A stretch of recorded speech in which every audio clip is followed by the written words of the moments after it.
going to school. Why are you putting his things into that car? Dad, what is this? What kind of question is that? Now, what part of that question do you not understand? Now, unload every single item out of that car. Hey, don't. Get away. Hey. Go inside. My friend, get inside. There are certain things you don't do before the housekeepers. Dad, when I came from school last semester, I told you I said I wanted a new car. And you didn't do anything about it. I told you this semester I'm not taking no Tocombo to school. I looked, I selected, I'm ready to go. I like this one, I'm taking it. Dad, I told you that was not going to happen. So why are you asking for the impossible? What is impossible about this car? I called for this meeting, remember? And both of you are not even letting me say anything. I'm sorry, darling, but he is not going to school in that car. Says who? Thank you. Listen, honey, my sons have a solid surname. Emergency. Other boys from the school with lesser surnames drive better cars. So tell me why he should not drive this? Come on. Please don't encourage them to live a low-class life. He's taking this to school. Thank you. That's my mother. Fantastic mom. That's why I love you. I love you too, sweetie. Oh yeah, I'll give you a call, mom. Okay. Dad, big ups. Open the gate. Take care, honey. Bye, mom. You are not giving this boy a good guardian like a mother should do. Come on, honey. You suffered a lot. Now that you are a millionaire, let these children enjoy. Please. Bye, sugar. Dad, see you. Mom, I love you. Thank you.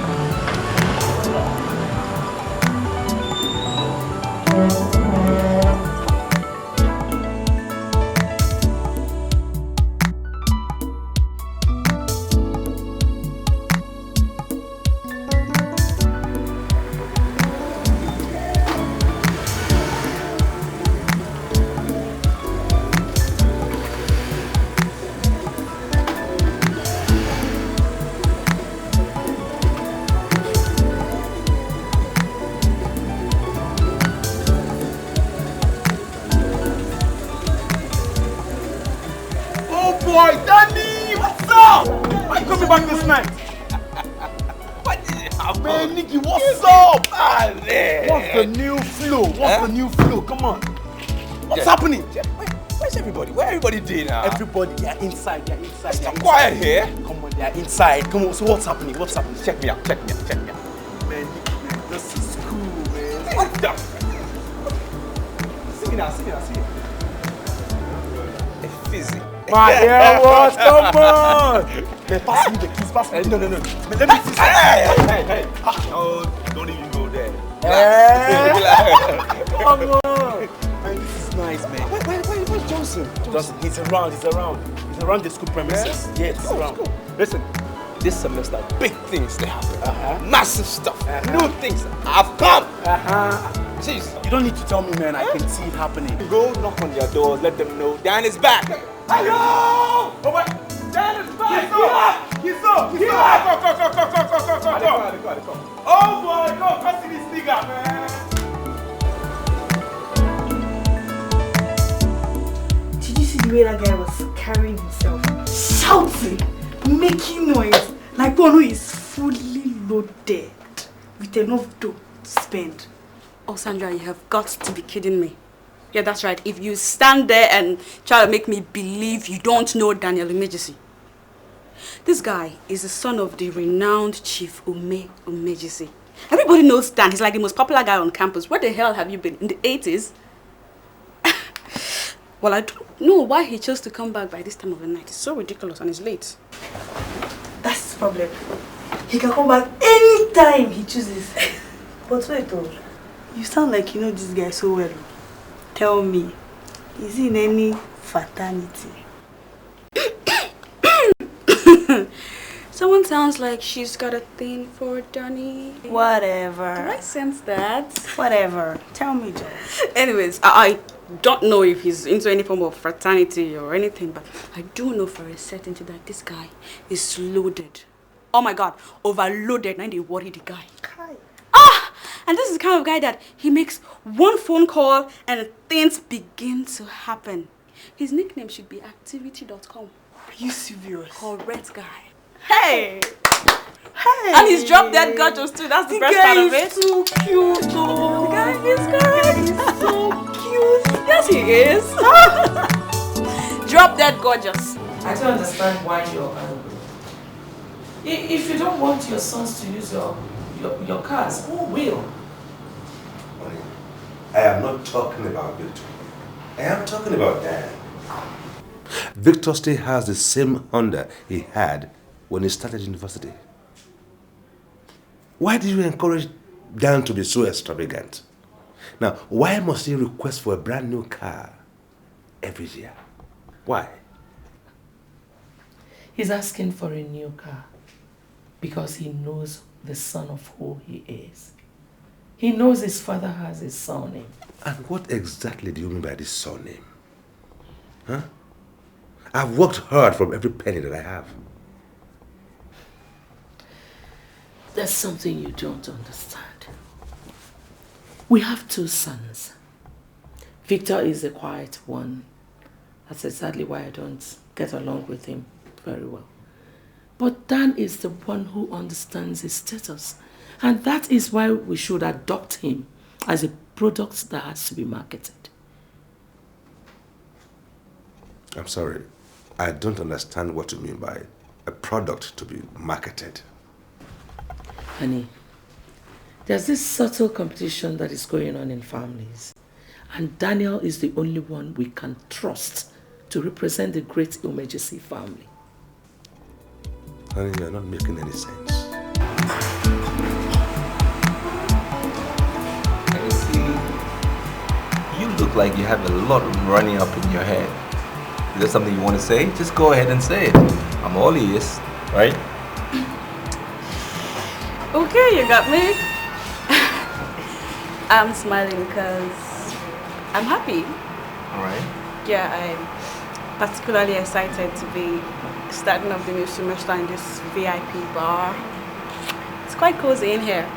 I love it. And so I consider it a good omen for the new semester. And you? Feel the same way? Partially. You know, I told my friend Florence here how unique you are.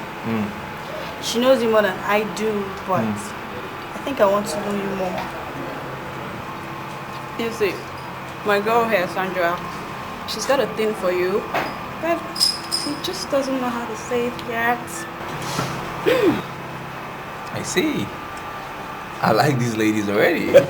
See, man, I told you before, I don't mingle with junks, you know. As you can see, they're classy ladies, ain't they? True. You know? Well, I mean, you might like me, you know, like she said. And it's a good thing to say what you want, you know. Really, I like you ladies because I think you're go-getters.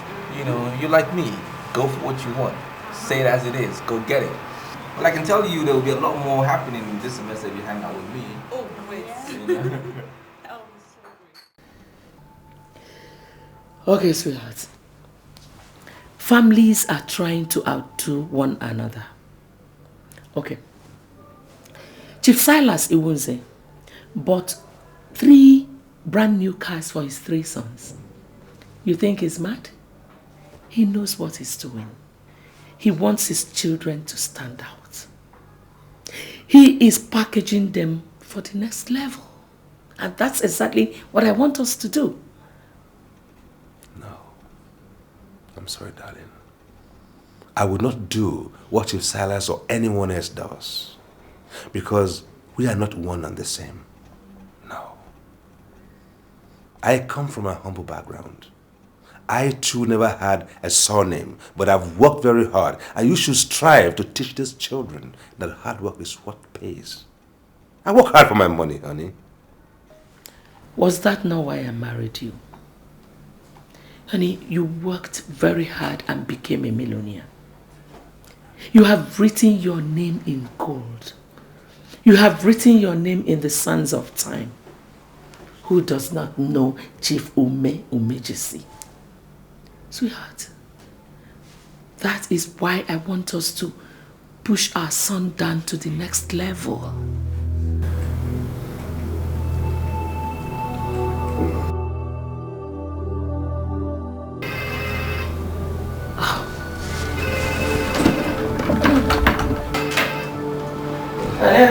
How is my fantastic mother doing? Oh, Dan, how are you, sweetie? I was trying to tell your father that you're like a product and needs to be marketed to the next level. Yeah, sure. I'm ready for the next level. Just tell me when. Where are you, sweetheart? Just hanging out with a few friends of mine, you know. Daniel, I don't know the people you call your friends, but you know I don't want you to mingle with non-entities.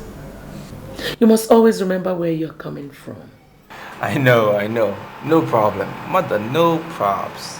I know what I'm doing. I'm always on top of my game. So good to hear that. I'll talk to you again, sweetie. Alright, Mom. I love you. Stay cool. Alright, darling. Bye.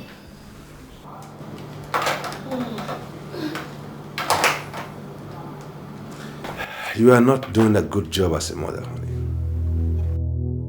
I love you very much, but I'm disappointed. Well, you are entitled to your opinion. I love you too. Good night, darling.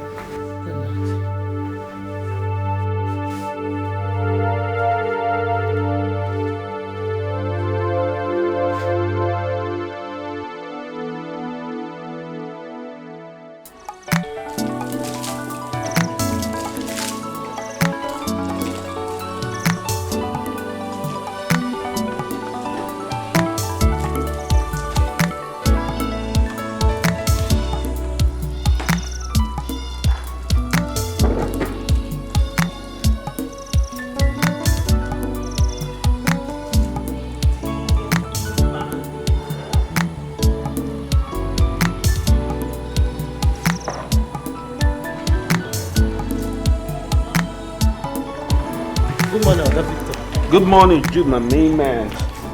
Our job as housekeepers include washing car and cleaning the whole house. Why are you doing what we're paid to do?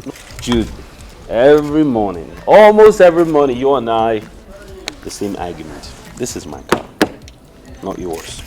I drive this car, it serves me. The least I can do is keep it clean. Please, at least you should allow us to do what we do. Jude, don't worry. Jude, come on, listen. Let me wash my car, okay? This is my car, this is my responsibility. See this big house? That's your responsibility. There are a lot of chores in here. Go and find something and do with your boys, eh?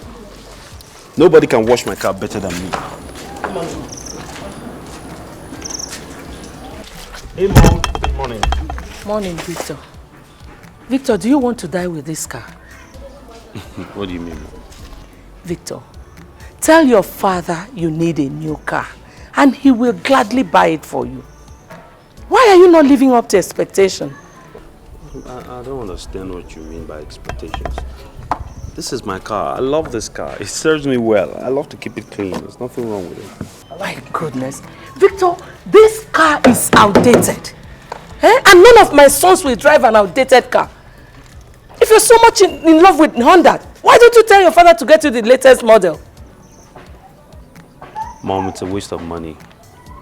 Okay? There's nothing wrong with this car. He's barely 5 years old. I love this car. I don't have to be flamboyant to please anybody. This car serves me well. Victor, you have a name to protect. A car you've driven for 5 years, you're telling me is still new. Why don't you tell your father to replace this with the latest one? It's not necessary, Mom.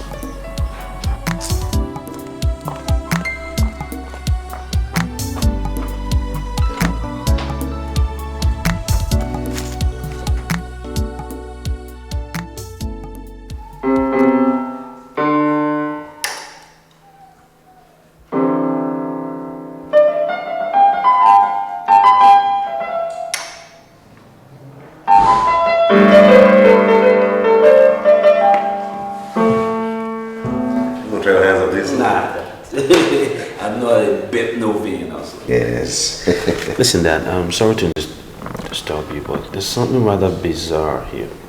It just was here. It's a credit alert for 1 million naira. What is it for? Yes, I heard you had a complaint about some money, and I never want to have any of my sons complain. Dad, I'm comfortable. I'm not complaining about anything. You give us more than we deserve. Well, your mother said you complained that you're tired of living in the campus hostel. That you want to live outside the campus now. That was why I remitted the money into your account. I don't recall having that kind of conversation with Mom, but in any case, I'm very comfortable. I love the communal life of the campus. That's the life of schooling, you know, and I don't want to give that up for private residence. It's just not in me, Dad. Well, the money is already in your account. So you might as well spend it on anything you want. Okay, it's yours now. Nah. Come on. That won't necessarily. This is your money now. No, that is not. I have to earn it. Mom, what happened? I told you I didn't need to move. I don't want to change residence. How come you told Dad and gave me all this money? Victor, the low-class life you live does not befit the name you bear. So wake up. Excuse me. She let her. Yes, sir.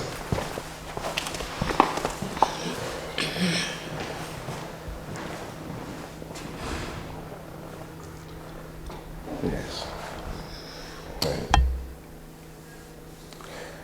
Why would you tell me he complained about his campus life? Why he didn't make any such complaints? Honey, he's developing into a miser and we have to force him out of that life. I mean, our children should always be on top. If any of them refuses to be lifted, we force it. I see.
The result you have on the notice board is authoritative. If you are sure I gave you an F, that means it's your score. No, sir, you see, I actually think there's something wrong. Probably a mix-up. I read very hard for that exam. And I could never have gotten an F. Are you questioning my competence? No, sir, I'm not trying to do that in any way. All I'm asking of you is, I'm appealing so that you can please revisit your scorebook and check. Because this is all too hard for me to understand. I can't feel that course. You see, the problem I have with Millicent Okoye is that she does not understand. The box stops on my table. I'm sorry, sir, but I've never offended you. As long as you are not willing to do what I'm asking of you, then be ready. You are not going to graduate in this school. I can pay. I can pay any amount that you ask for me. I can pay to get my original score, please. I am not interested in your money. I'm interested in the rate 10. If you think you can graduate from this school without kissing my cock, you are dead wrong. Go and pay for a room and then be sure of distinction. Must you do this? I worked very hard. I read day and night. And I cannot feel that course. You should do this to me. The rule says that you must pass all your courses before you graduate. So, my course can hold you down. Go and pay. And you get your distinction. Look, sir, okay, I'm willing to pay you 20,000 naira. Please. I'm willing to pay double what other students pay just to get my mark, please. 20,000 is no money. Go and pay for a room in a hotel. And be assured of your distinction. Remember, I will soon proceed on my sabbatical. So, be fast about it so that you can graduate with your mates.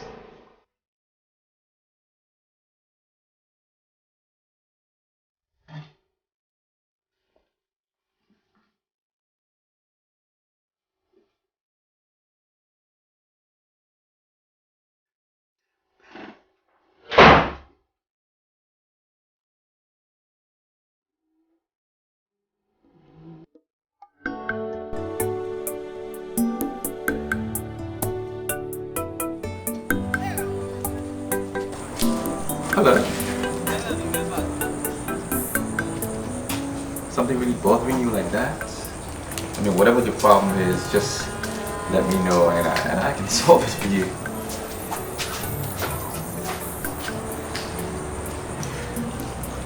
My name is Daniel Emergency.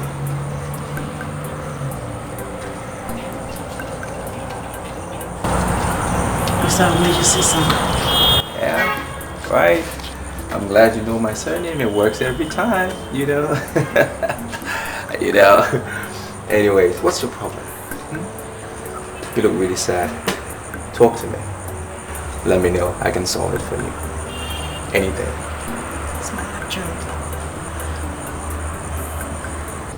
Victor, I find it ridiculous to believe that I don't want to do what the other guys are doing. I mean, we spoke with your brother and he's not free, so that's why it now falls on you to chair the party. I don't think so. You know, I'm a different mode. I just don't like to be out there, you know. I don't want to be on the spot. It's really not my thing. That's more like dance thing. Have you ever seen me in a campus party before? Well, no. There you go. That's actually why the organizers are so convinced that you're different from your brother, and more reason why you should chair the party. I don't like it.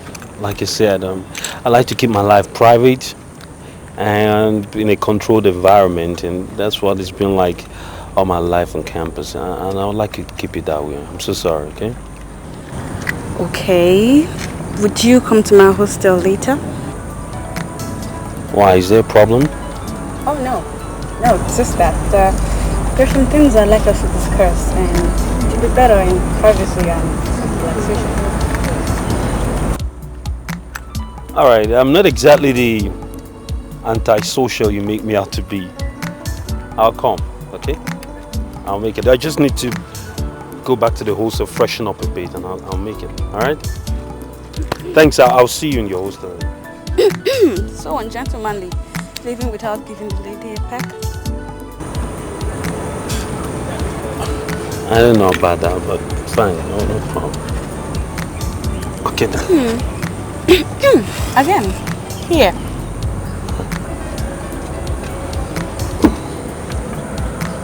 All right then. There you go. Okay. Babigo, do you want to ride? Oh no, I'm fine. You go. Okay. See you.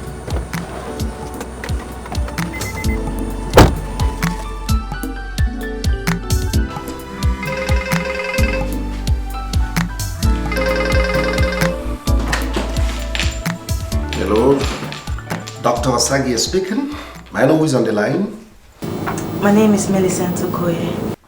Why are you calling me? Why are you calling my line again? Sir, I want to graduate with my colleagues. If you want to live with your colleagues, then do what others are doing. If you don't want to do it, please stop calling my line again. No, please, sir. Please don't cut the line. I'm ready. I'm ready for you. Ready for me? How? I'm in room 456, Citizen Suite. I want to do this once and for all and get over with it. So you can give me my marks. Now you are talking. Please, I'll be with you in a moment, please.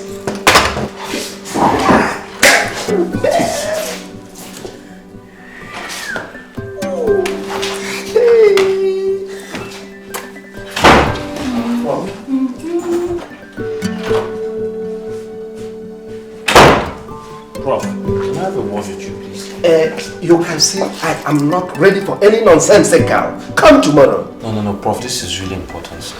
If we cannot wait tomorrow, then forget the garden nonsense. Prof, please. Out, you can say I'm on my way out. Please. Prof, please. Yes.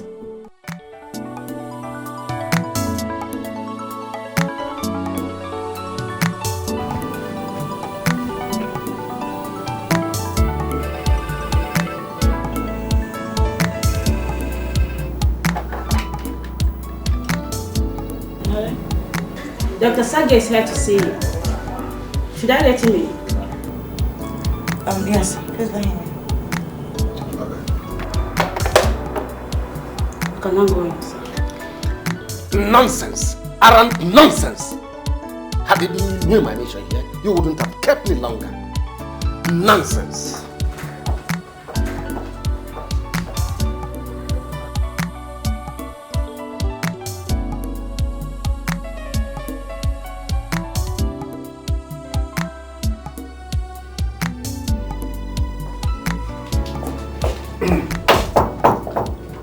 The door is open.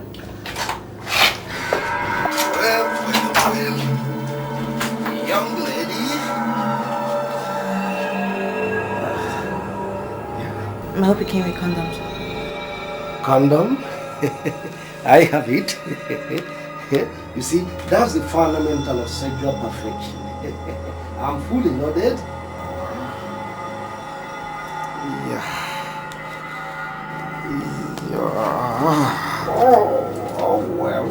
Well.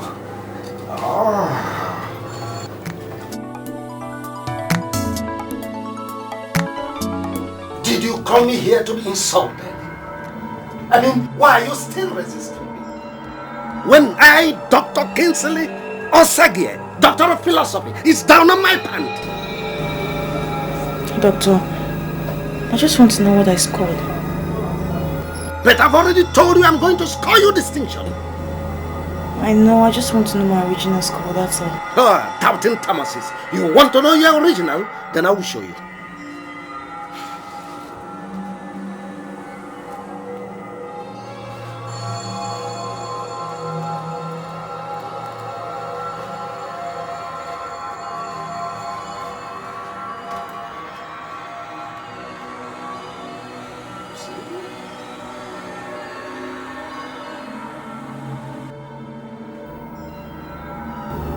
I scored 72%. Of course. Is that your business? The scores are mine. I give it out as and when do. You see, officers, this is what I'm talking about. They have made it impossible for any girl, any beautiful girl to pass a course without sleeping with her. Give it to me.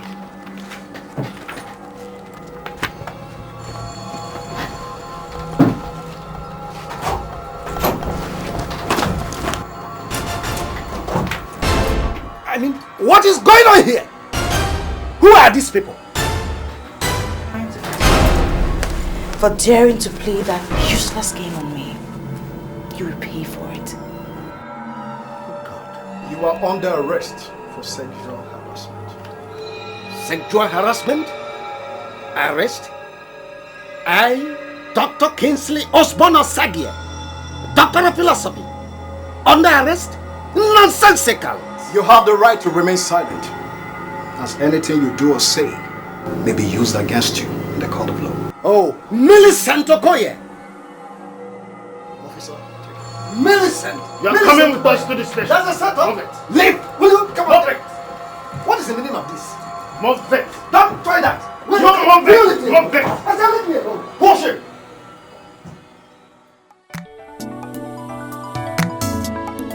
I propose a toast to your emancipation. Finally, someone is free. I'm so happy, really. But seriously, I doubt that 72%. It's still very questionable. For God's sakes, I read so hard for that exam and I deserve 100%. Well, I only think that will serve as a deterrent to other lecturers who would not be content with the wives they've got at home. Yeah. By the way, did you guys hear what happened to Professor Emo? What happened to him? The guy was caught in his office defiling a first-year student. You know, these lecturers have gone out of control. They've gone crazy. We really, really need to do something. I mean, how many people are going to go through this? What happened to that Professor Emo eventually? Obviously, nothing. But something did happen to the girl. She left school out of embarrassment and she's now an official dropout. You see, this is what I'm talking about. I am sure Professor Emo would not have tried that stupidity on any girl that comes from a reputable family. That is where surname comes in the picture. There he goes again with his surname crap. Hey man, does it mean you can't say anything reasonable without bringing in this rubbish you call surname? Or is there any human on earth who has not got a surname? Johnson, are you a fool? Are you a fool? Do you know the only reason why the Commissioner of Police listened to my cry? He listened to me concerning her. It's because I told him I am the first son of Chief Ometisi. That is the miracle of the surname. It worked every time. Now, imagine if you were the one that plays that call. Would he hear your cry? I don't think so. Whatever. Just not cut out for this surname balderdash. To surname! Whatever. Yeah. I still don't know why you invited me to your room. It's getting rather late and I think I should push up. You know, my roommate is currently in your brother's room. And so I'm wondering if you and I could... It's none of my business what it does. Definitely not my business is what you girls do. She is going to be sleeping with your brother tonight, and there won't be anything wrong if you spend the night here in our room. It's just getting late and I really think I need to go. You don't have to go. We can stay and do other things like talk. Yes, I'm positive. Thank you for your time. Okay, and what about the party? You're still going to chair, right? Why don't we discuss it tomorrow, okay? Fresh day, fresh start. Thank you. Bye. God, why is this so different from his brother? So damn different.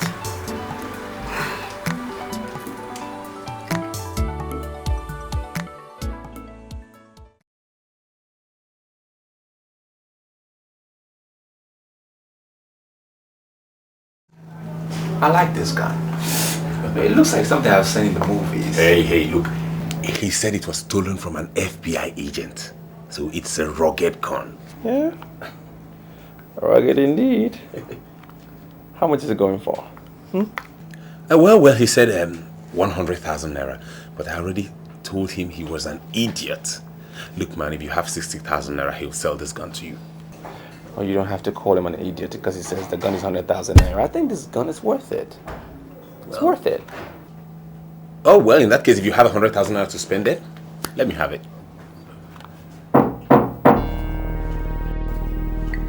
Who's at the door? It's Millicent.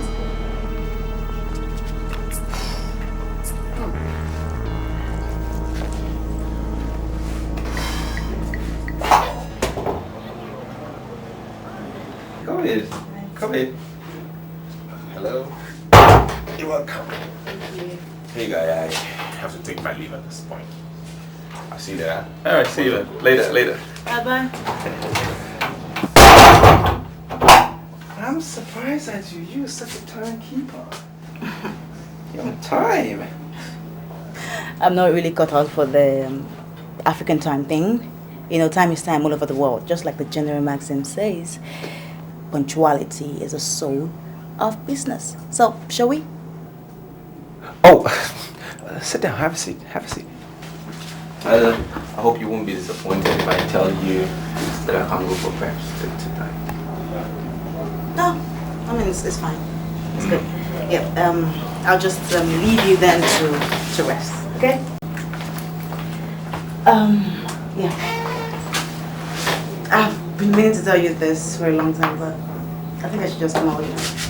What's that? It's about your friend Johnson. Look, I know that Johnson helped me out when I was in trouble and all that, and I'm not even supposed to be saying all this about him, but I'm pretty much concerned about you. I don't think Johnson is the kind of friend that you would want to keep. Don't get me wrong, he might be all that, but he still has a reputation, a bad one in this campus. Nobody ever says anything good about him. I have myself witnessed him being arrested a couple of times for illegal possession of firearms. Seriously, I don't think it's the best of news. Come on, Millicent. Every bad person have their good sides. I mean, Johnson is a good guy. You know, I like him because he's smart.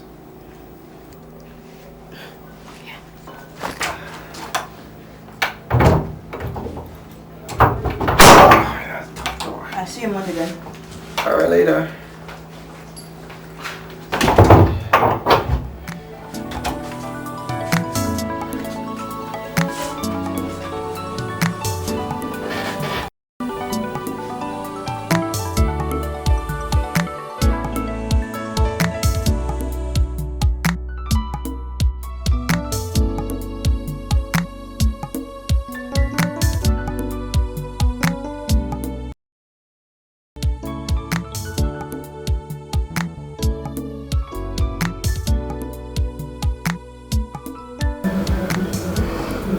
Daniel is going to marry that girl.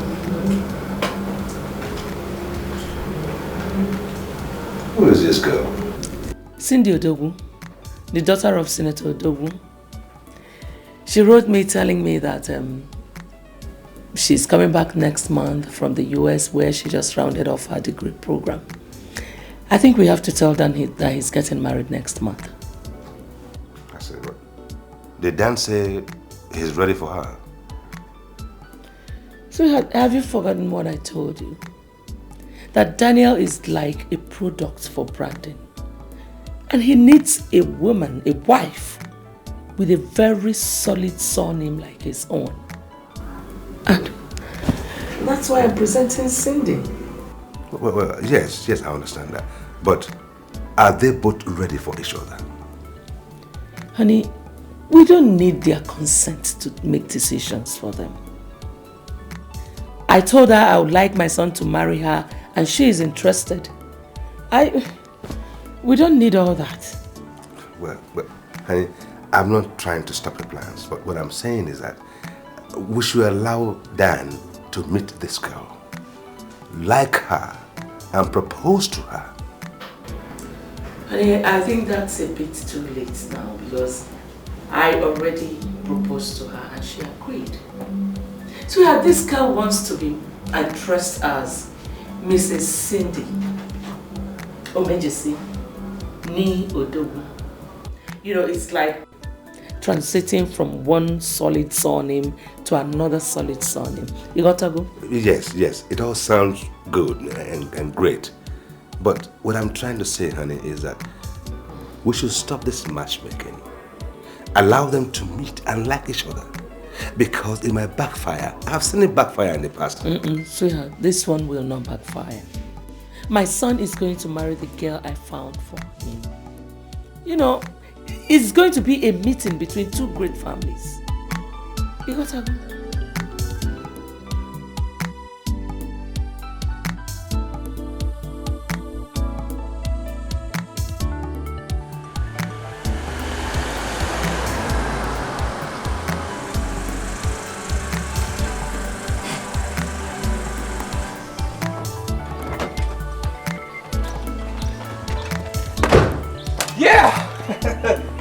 Woo! Boy! How you like my house? You like it? See the cars? Paved? Big house? What do you think? Nice, right? I don't know something. Right on.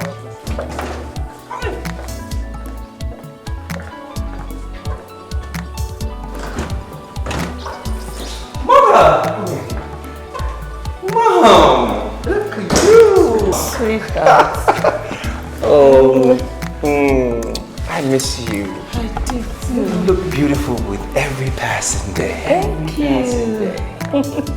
Thank you. Oh, there's somebody I want you to meet. Mom, this is Millicent. Millicent, this is my mother, the lady of this fine house you see here, the one and only Madam Sho Mejisi. Nice meeting you. Thank you very much, ma'am. Please sit down. Thank you. So, what? Excuse me, ma. What will I offer you? Nothing. No, it's okay. Hey, tell her whatever you want. In this house, you know, they have a way of making things happen in this house. Just tell her what you want, anything. Water, please. One more cold? Cool. Thank you. Water? Anyway, how do you like this house?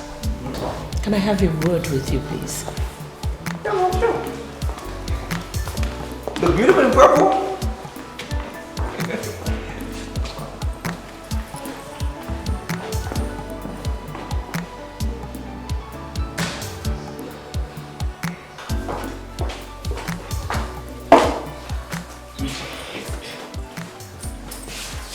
Madam Fantastic.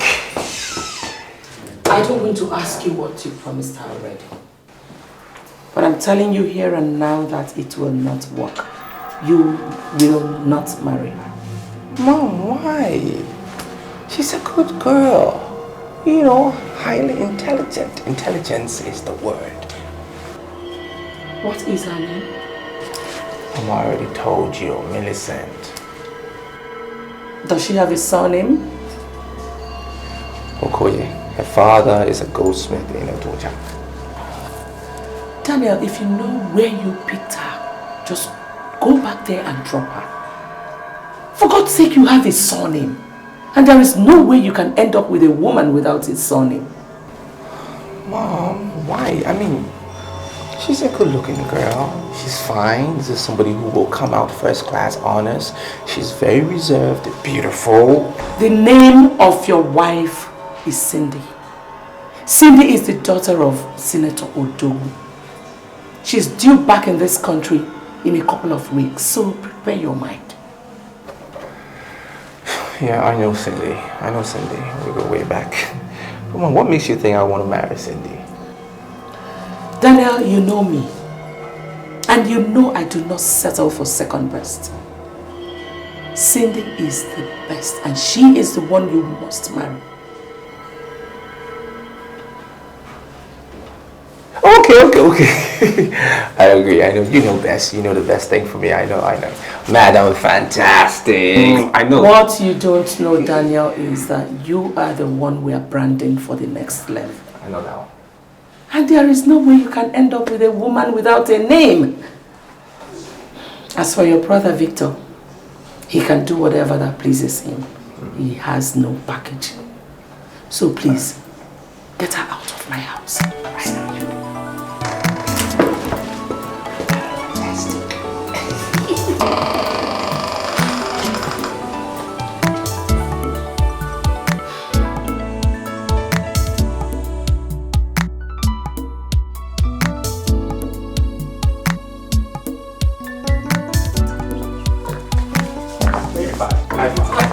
Everybody. Take it out.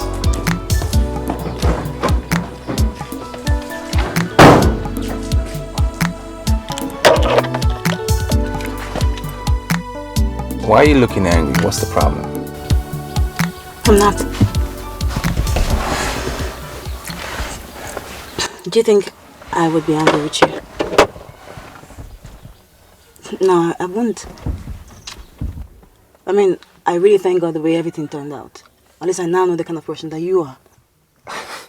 This is such a simple thing to understand. What is your problem? I told my mother about you. She got disappointed because I told her your father's a goldsmith. Why would she be disappointed, Daniel?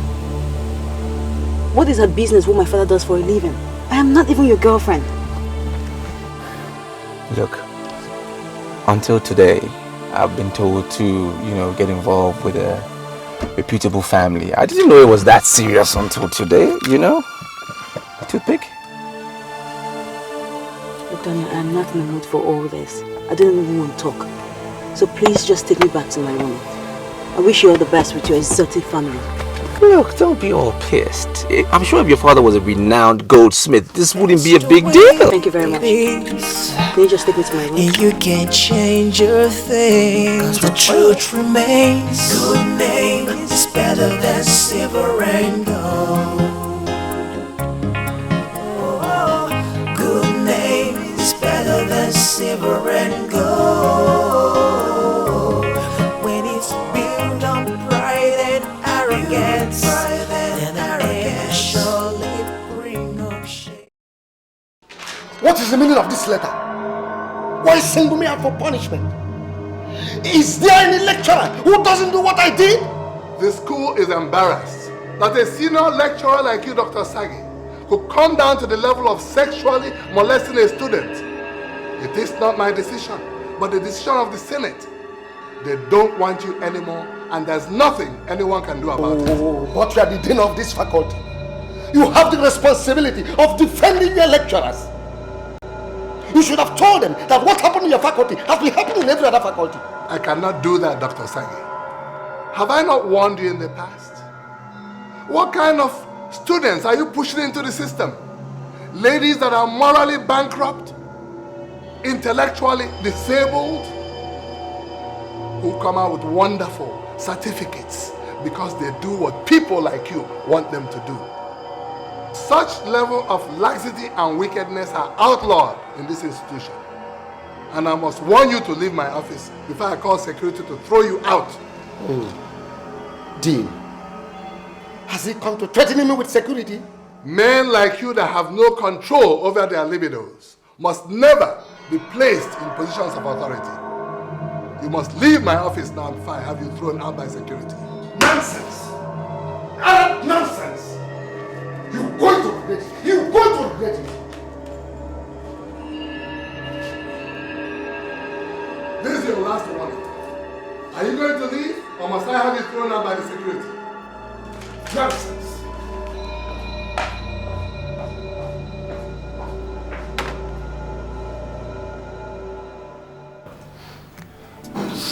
So how do you like the place? You know, like what I always tell you, I do my things in grand style, you know.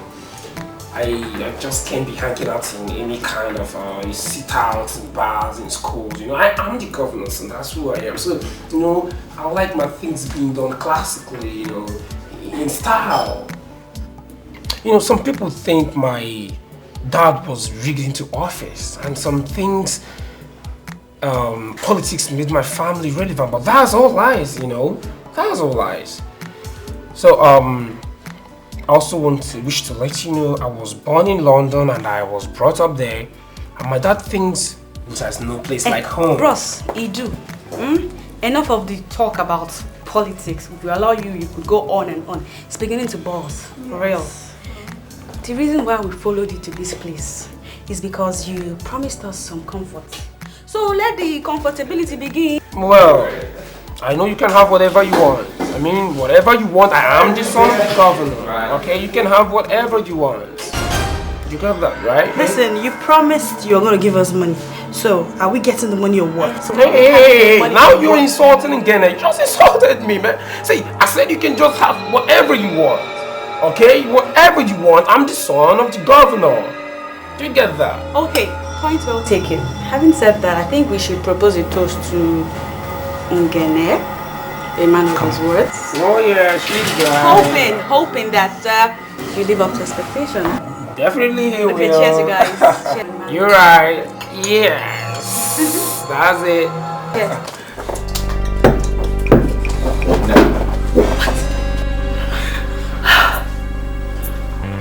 Apart from the fact that your father was raked into power and became a very unpopular governor, who knew your surname before now?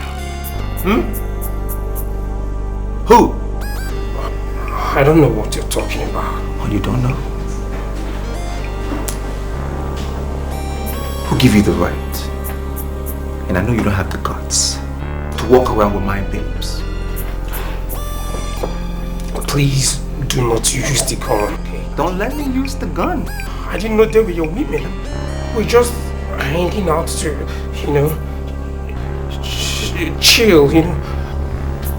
Now, my name is Daniel Jesse. Everybody knows my name. It rhymes. There's a rhythm to it. And you and I, we're not in the same category. Boy!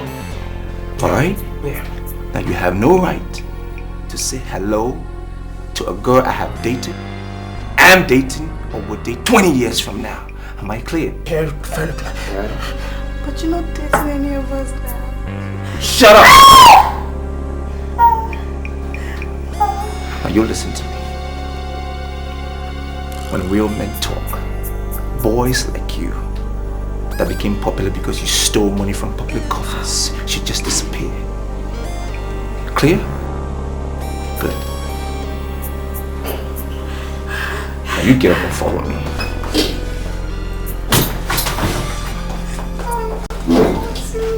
Come on.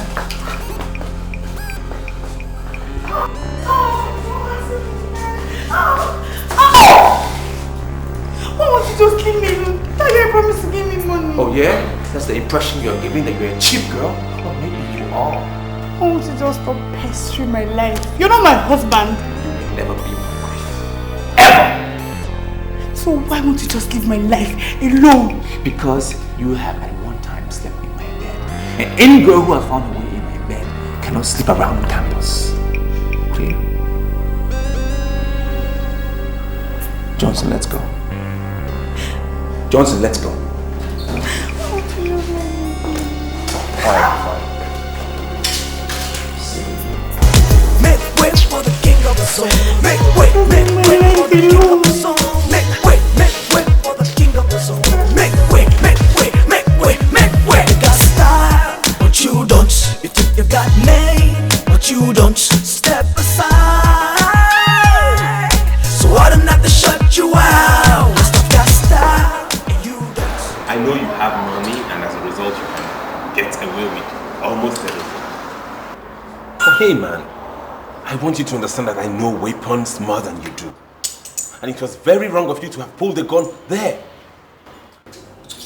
See, Johnson, whatever you're talking about is in the past. Alright? And I'm that individual that doesn't dwell on the past. I move forward. I always go forward. That's me. Forget it. Where are the babes? I mean, that's why we came here. Where are the babes? In the way. That's why we're here. Fire, I'm on fire. See, I run the city, they're taking the best. I own the city, none of y'all can test. I'm a project, I'm a project. Just an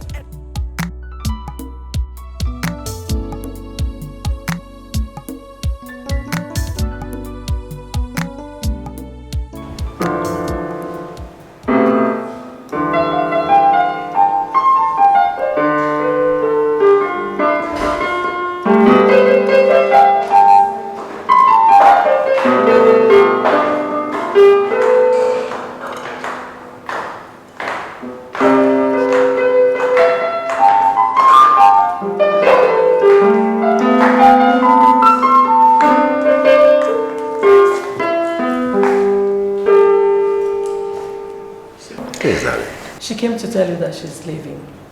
Ah, that's all right, my dear. It's a pleasure having you around here. See, Dan has been briefed accordingly. And we'll put things in place as soon as she writes his exams. I spoke with him earlier on and he says he'll be back by the weekend. Very good, very good. Give your father my regards. He'll hear. Thank you, sir. Let me see her. Come on down.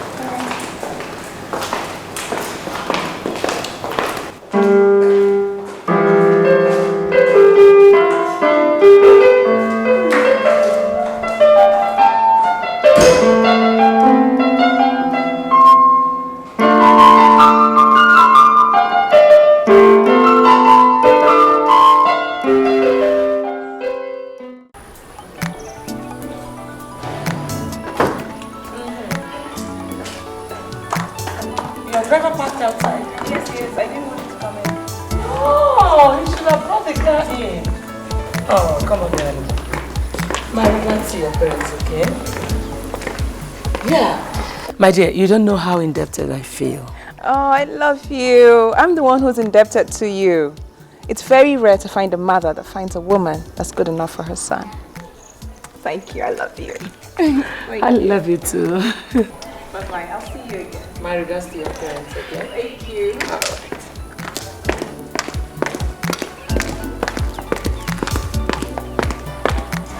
Good afternoon, ma.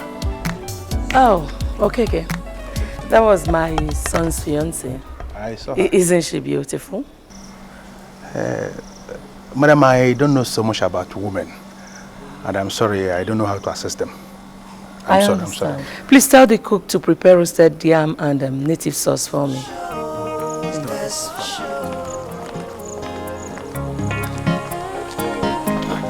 And no matter what you do, no matter what that's your show, and no matter who you are, no matter who you are, you can't change a thing. You can't change history. That's for sure.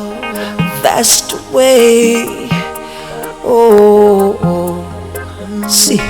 So when you pride yourself way beyond every other, remember that you can't live alone.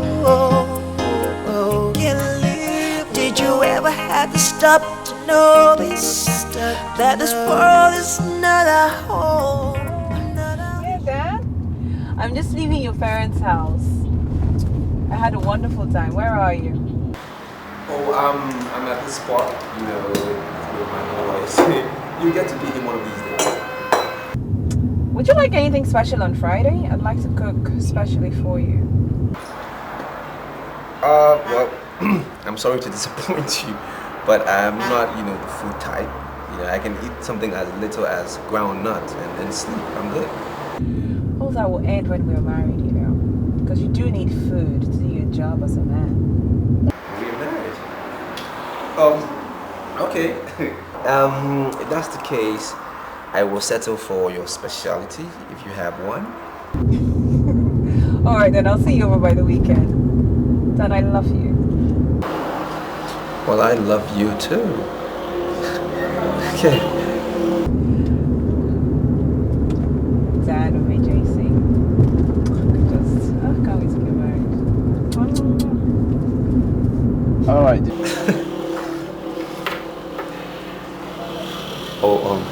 Hey, I'm sorry, okay? Sorry about that little conversation. That's a fuck up right there. So what I'll do, I'm just going to give each of you $100 bill to sort it out, okay? You don't have to pay us the fuck up money. Justin already told us you have a fiancé. And automatically we presume she must be the one you're talking to, so don't bother paying us. Okay, fine. I guess I'll just keep my money. Johnson, man. You got my back, right? Well, bro, you got my mind. There you go.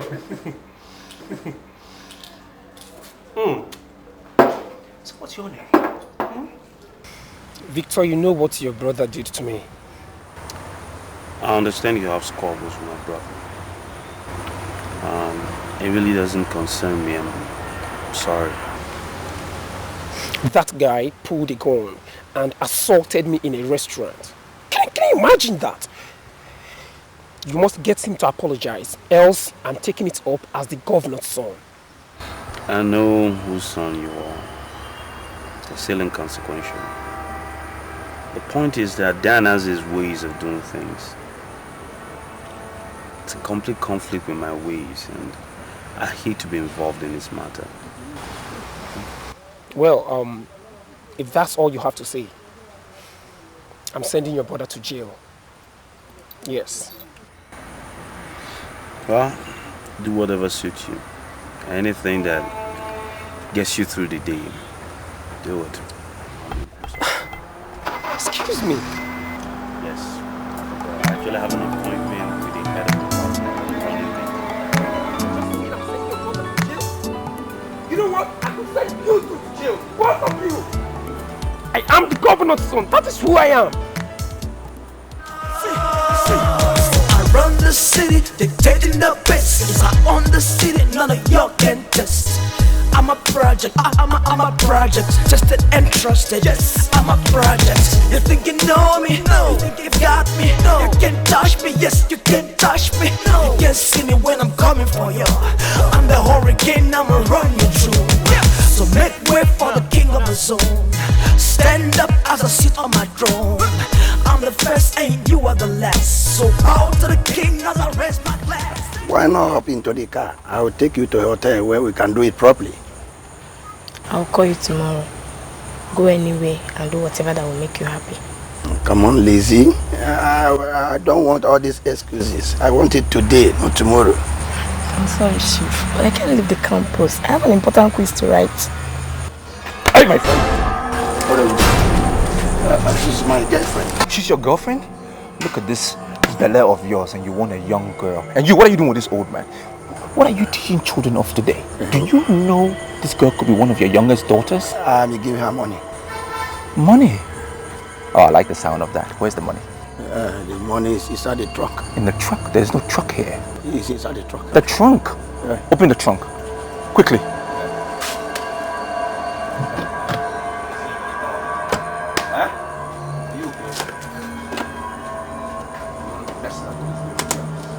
And you too. Man, there's money here. Huh? Bring it. Get down, man. Stay down. Let me see. Holy shit. Shit. This is money.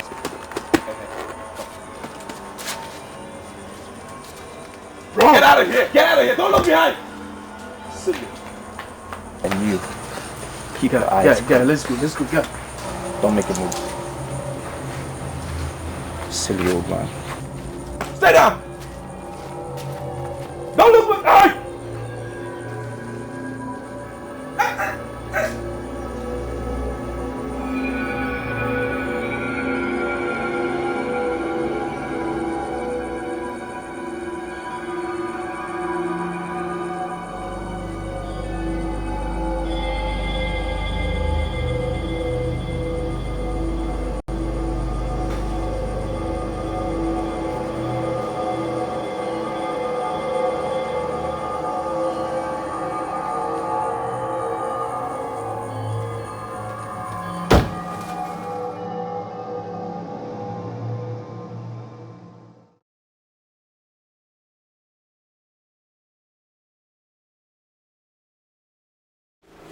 Prof, good day, sir.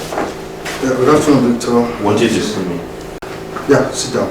Thank you, sir.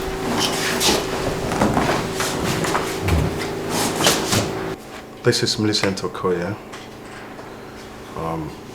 She'll be assisting you.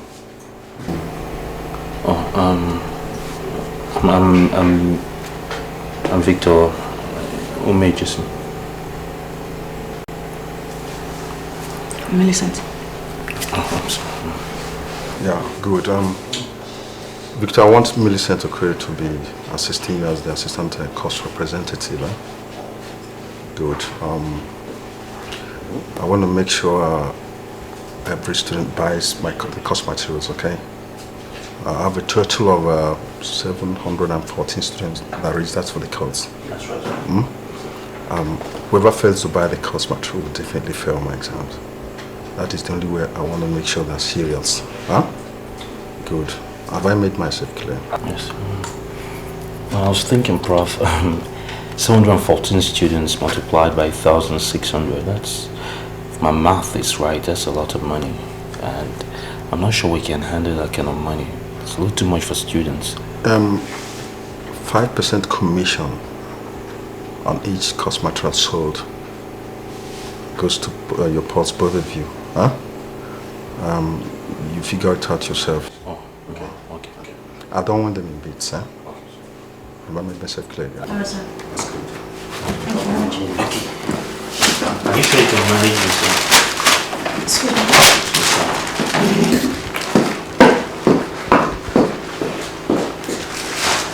Prof, he's fiesty. I'm looking for.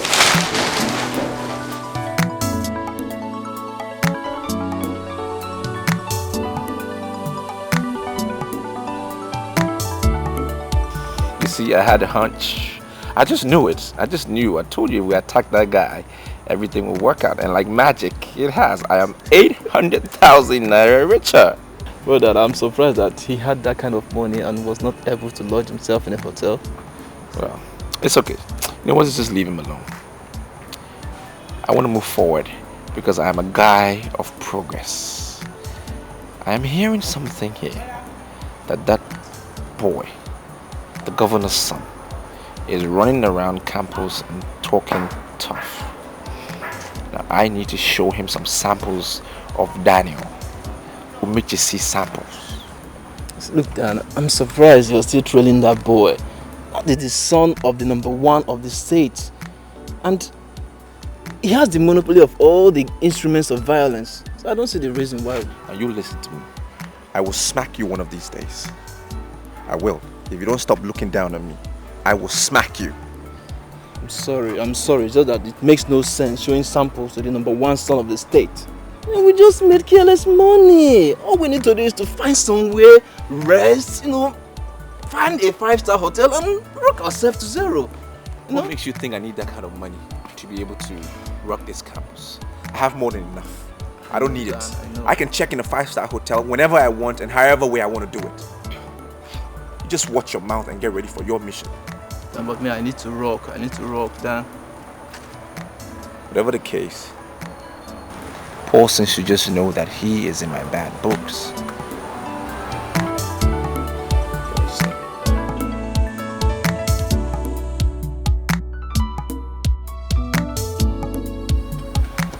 I noticed when Prof introduced us that you are not comfortable with me, and I'm an upfront person. I just want to ask if there's a problem.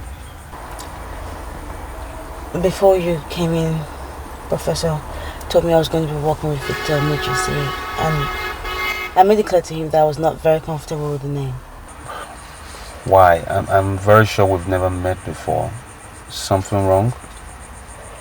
Are you in any way related to Daniel Emergency? Should have known. He's my older brother. I'm sorry, Victor, I cannot do this. Wait, hang on, don't do this. Please. This is so wrong. Listen, my brother has a reputation that I'm aware of. I can't even begin to mitigate half the damages it's done to people. I can't. I only know that I'm responsible for me and me alone. But if there's anything my brother's ever done to offend you, I'm sorry. I apologize on his behalf.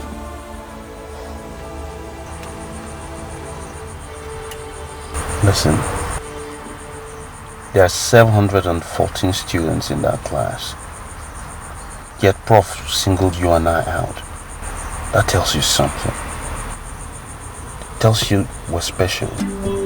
I've never failed at anything in my life, and I'm not going to start now. Let's work together professionally, at least. Let's make this happen. My name is Victor Emergency, and I'm responsible for what I do alone, not my brothers. This prejudice is not going to work.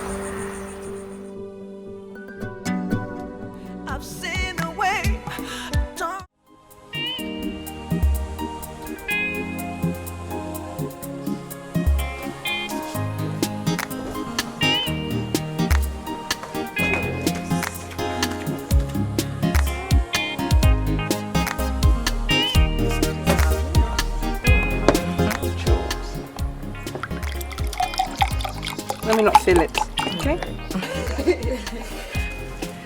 Ah, Jules, I am so excited. I love that man. Oh, is that not why I'm bothered? You cannot say you love him because you don't even know him. Have you forgotten, Juliet, that we went to the same primary school? And I know Dan. I'm just excited to be his bride. Dan as a primary school pupil is different from Dan as an undergraduate. This is an important fact that you're not getting at all. The only reason I will let up is if, when he sees me, he doesn't like me. But we'll make a really beautiful couple. I just love that man. And his voice, it is so mature. It just, you know, there's something, it just does something to me. For a raver. Oh, God, you need to be in love, Juliet. You need to be in love.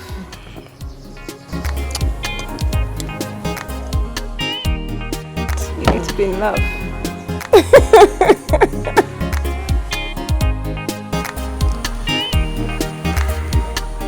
You don't want to get close to me because you dated my brother, right? Victor, I never said that I dated your brother. I mean, we're quite close, yes, but I really don't know how everything started. But we never had any romantic thing going on whatsoever at all. Right. Anyways, why did you quit? Why do you dislike him so much? Do I? Well, let's just say that I have been invited to your house before, and I was introduced to your mother. Okay, that's all the explanation I need. You see, mother is a special breed with very strong opinions. And sometimes people misconstrue it because she has no problem, no compunction whatsoever, saying her mind. We don't agree on a lot of subjects, but she's my mother. I think she's a very special woman. So, are you, in essence, saying that you're not a mommy's boy? I don't know in what context you use that, but I don't think so. Like I said, there's certain things she seems to be attuned to, and they don't necessarily agree with my principles as well. I think she loves me, but she doesn't exactly like my choices. So we clash swords, and a lot of the subjects don't necessarily tally. Ends up in disagreement. She prefers Dan. They're very close. Dan seems to listen to her more. Wow. But I must really say that she's a very tough woman. I mean, she said a lot of things about me.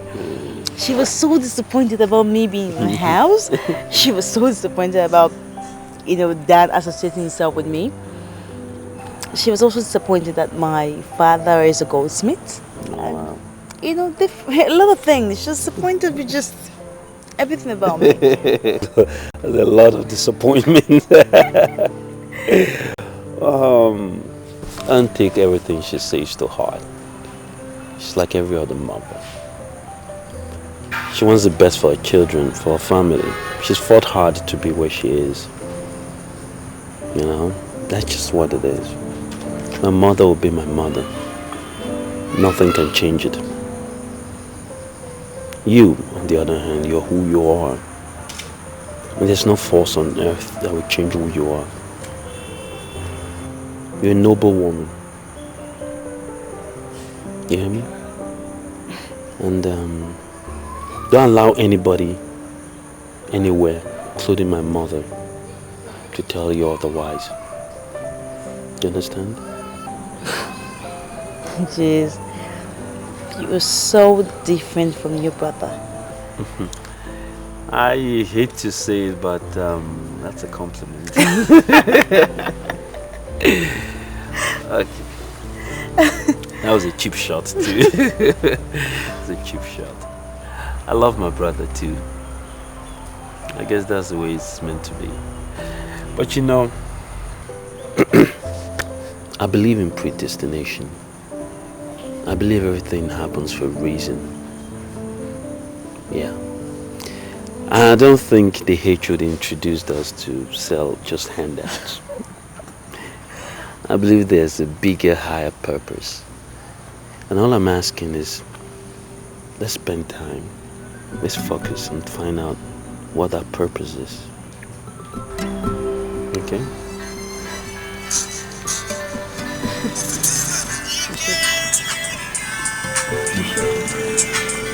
Can we shake hands on that? Yeah. Deal? Deal. Talk of the devil. Hey, brother mine. Victor, my ATM at my bank is spoiled and I need 100,000 naira. What are you doing with that kind of money? Are you going to give me the money or not? I just need 100,000 naira. There's an ATM down the road. I can be there in 5 minutes. Better. I'll meet you down in the area. Okay, bye.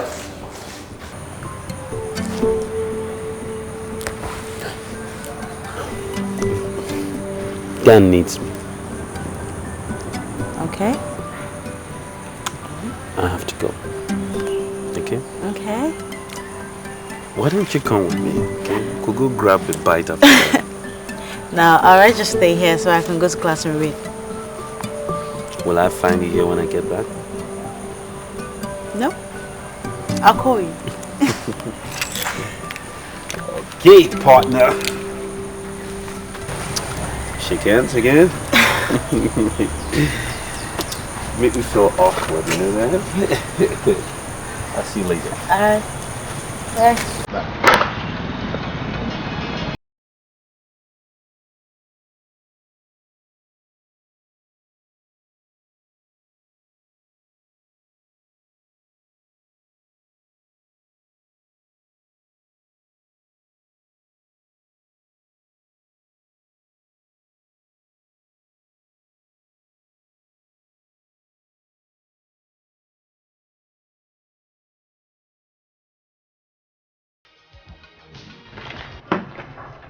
Chief. Yes. Madam is on her way. All right. Thank you, Chief.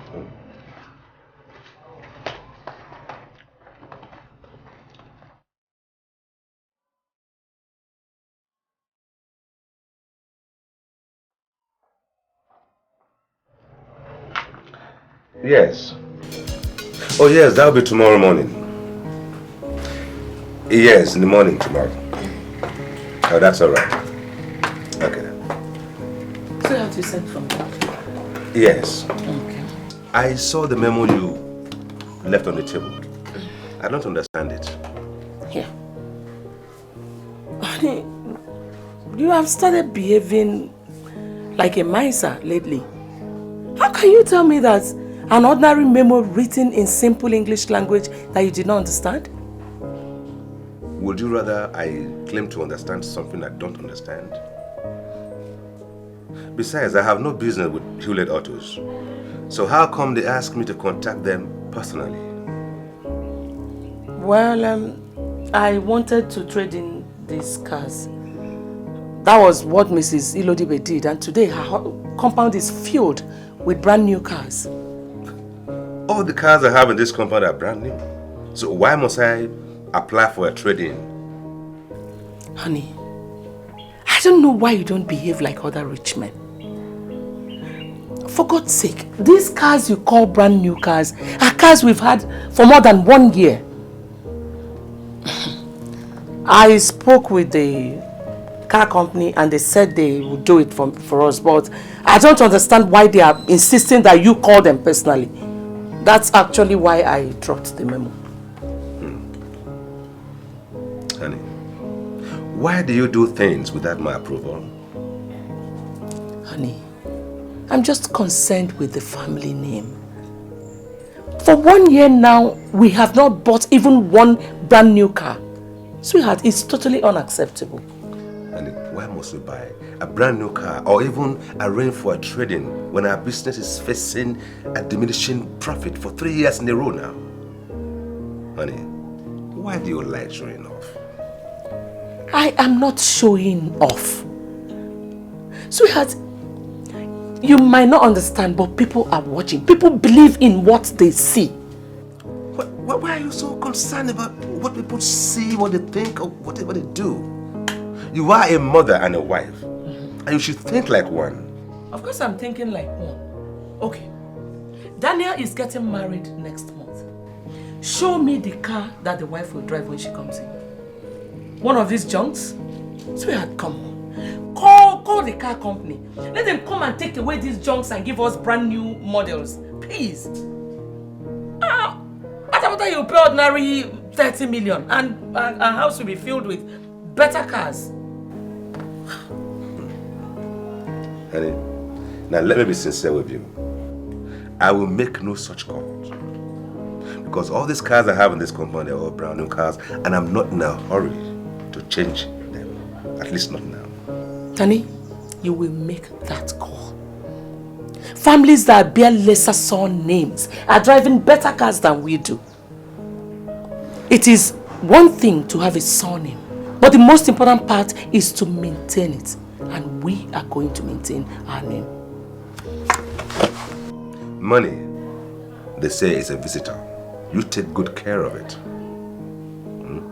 The Umejesi family is known and rich. And I don't need to buy a brand new car every year to drive on that point. It is known. You will make that call.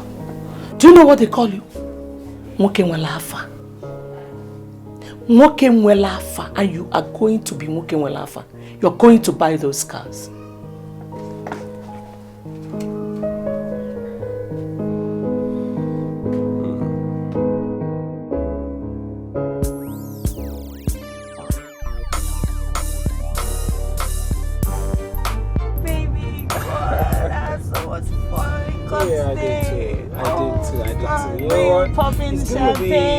That was lovely, but you know what? It's gonna be more fun when we get to the hotel. You know, spend the night together. Are you serious? No, that song, I love that song. Oh, and you can dance. How did you learn to dance like that?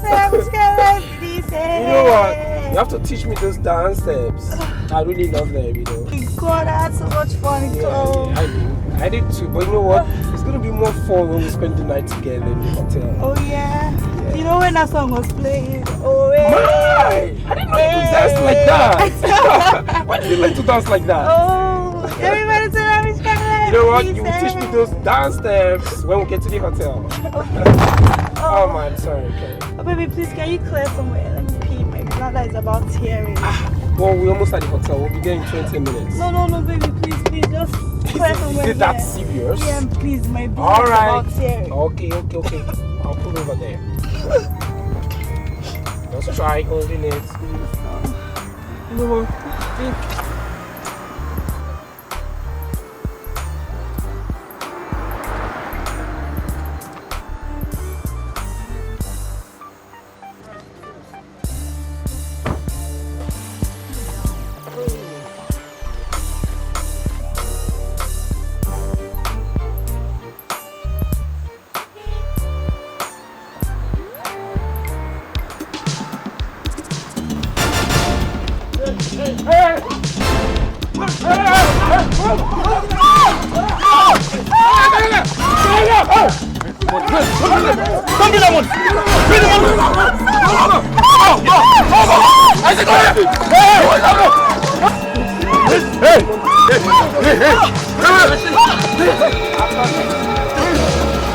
Can't do this, let's get out of here!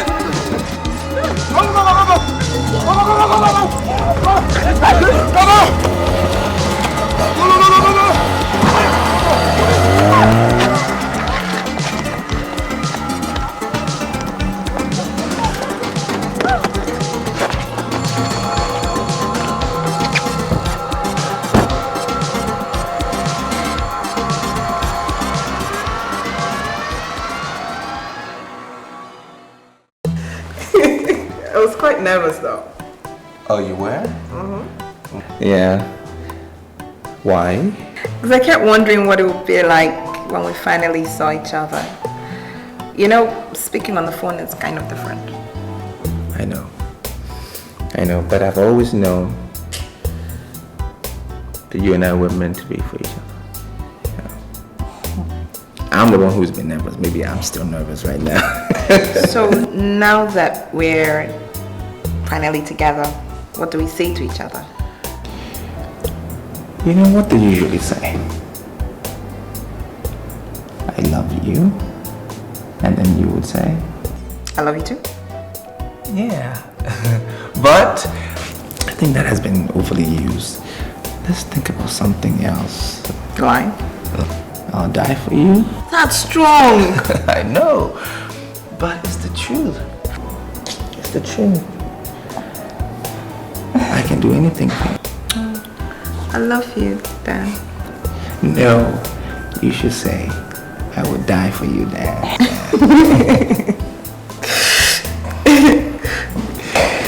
Some of my friends that I told that we're getting married, they say you're a braggart.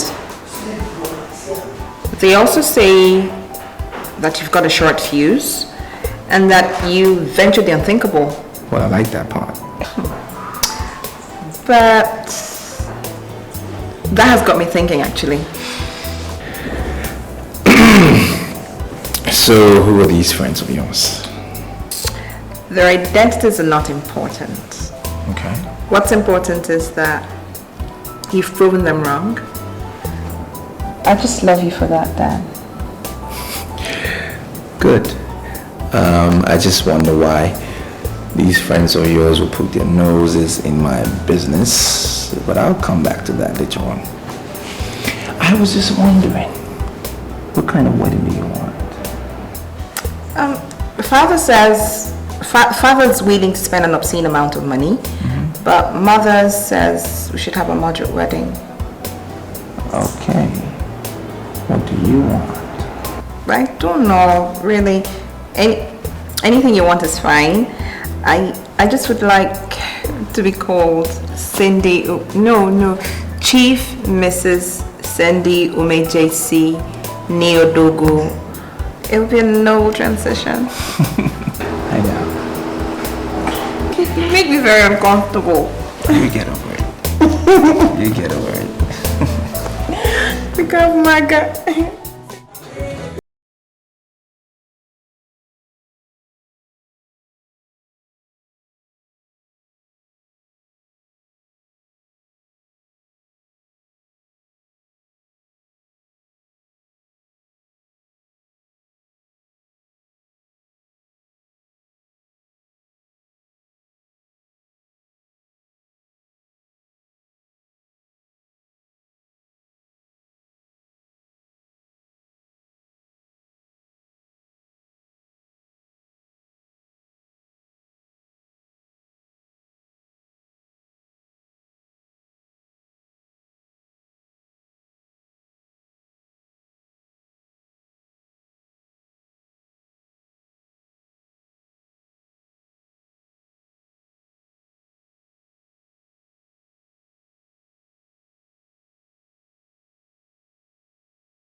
Alright,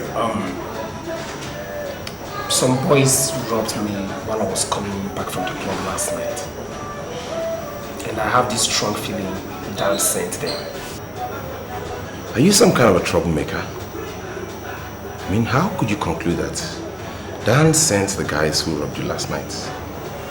Or did anyone tell you we were into some kind of brigandry and misdemeanor? Johnson, you know I'm not a troublemaker, right? Alright, listen. The very last guy that slapped me before they left with all my belongings, all my money, including the very Rolex watch my dad gave me on my last birthday, was having the same gun. He was having the same gun then used in the restaurant. So you know what? I'm so convinced he sent them and I'm not taking it lightly. In which case, you are under the illusion that the makers of that gun made just one sample. Look, man, you can't just conclude that Dan sent those guys simply because they had a similar gun to the one he used. No. Listen, Mr. Johnson, or whatever they called you, I didn't use the word similar, you just did. I said they had the exact gun. Hey, man. You don't shout on me.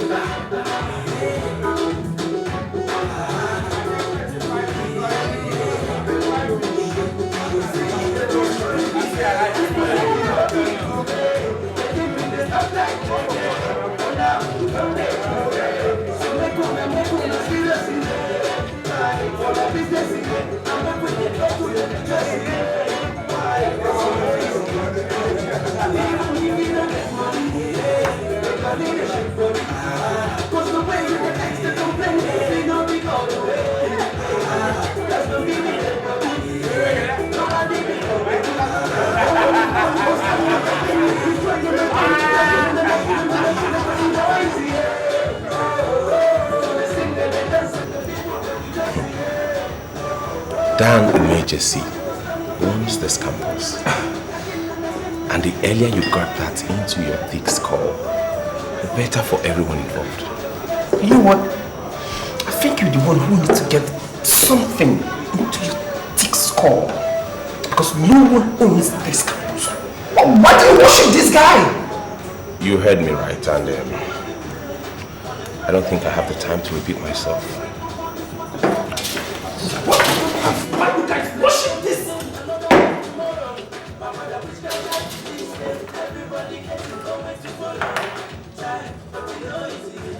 Vicker, I want you to look at me.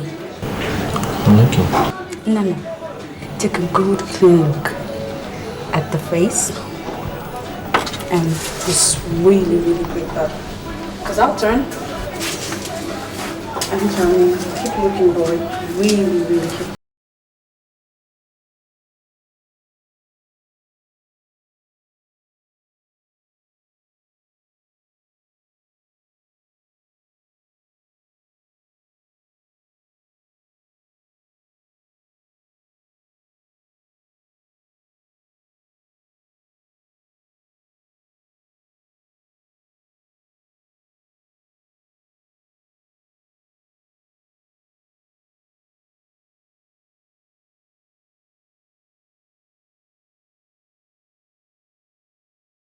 Beautiful than I am, so what the hell?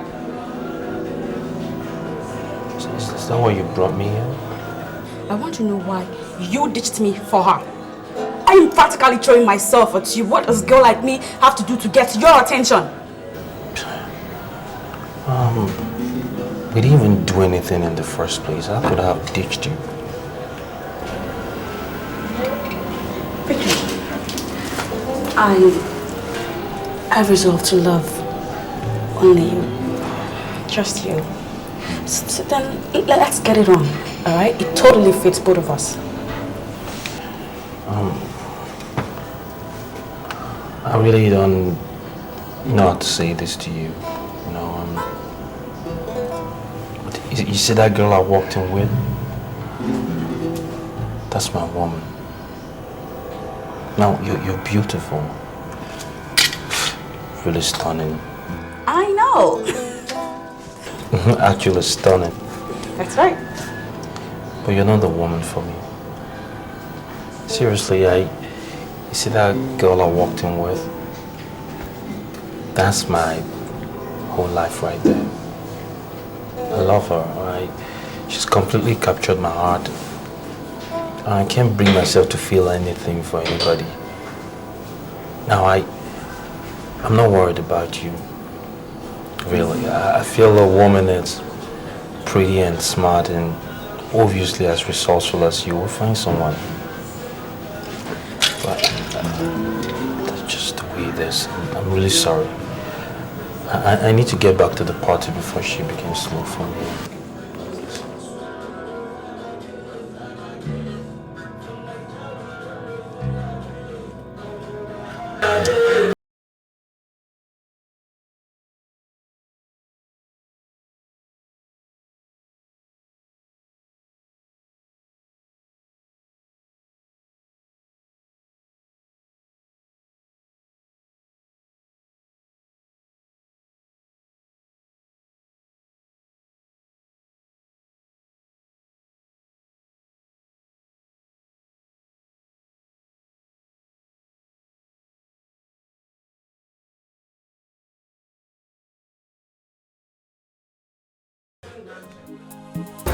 I don't understand why you're looking at me like this. Are you the one that has been feeding my fiancé all that bullshit? Me? How could you imagine that I would sit and talk about you? I'm not a gossip. Now you listen to me, Juliet. I have not slept with you or any of your friends. So I need you to keep your nose out of my business. Keep it far away from my affairs. Because if you don't, I will make you my business. And if you're my business, you are in some serious shit. Why are you saying all this? Do you want me to release, to unleash my ill-mannered life on you? Because it doesn't matter if I'm ill-mannered or not. It's none of your fucking business. Stay out. I'm watching you. Stay out.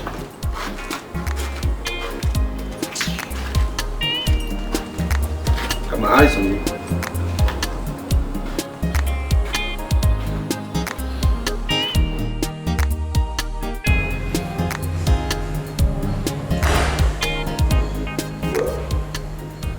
The truth of the matter is, business has not been as good as before.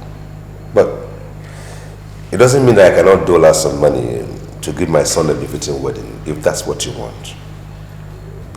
Dad, it's not like I'm trying to spend your money, even though I know you do have it. I'm just trying to keep the family standard, like Mother has been saying. Keep it up there high, that's all. And what exactly do you need by that? The senator has already told his daughter he's going to organize a huge societal wedding for her. So why bother? I mean, why do we bother about this? If the senator wants to throw a huge societal wedding for the daughter, then let him foot the bill. Never. I mean, how could you suggest a thing like this? Honey, what is wrong about that? Is it not his only daughter that is getting married? So, if Senator Dogu wants to throw a huge societal wedding, let him satisfy his taste. As far as I'm concerned, this meeting is unnecessary. Honey, when did you start this kind of lifestyle? If you no longer have shame, I do. Senator Dogu is not going to sponsor my son's wedding. The Umejisis will. And I do not want anyone to say anything to the contrary. Thank you.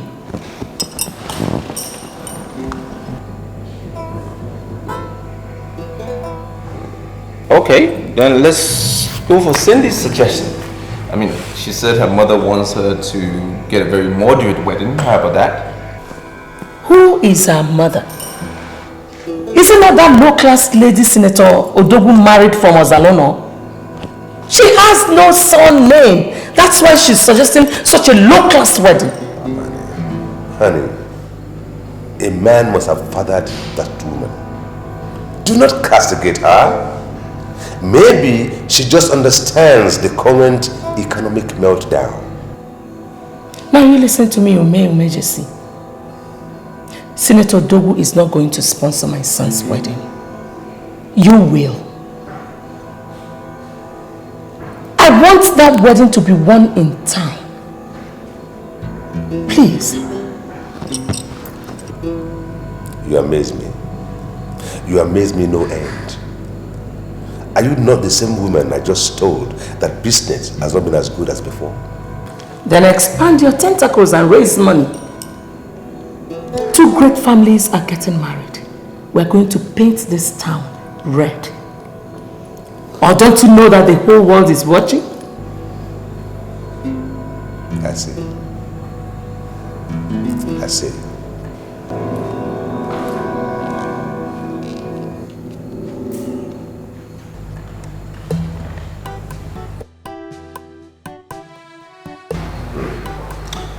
Sorry. You are a man now, and you cannot say you don't understand what is going on. And don't take this as if I'm broke, because I'm not broke. I cannot be broke. But you see, business is cutting down on the expenses because they continue to experience a profit shrunk. So you see, we need to take a decision on this wedding.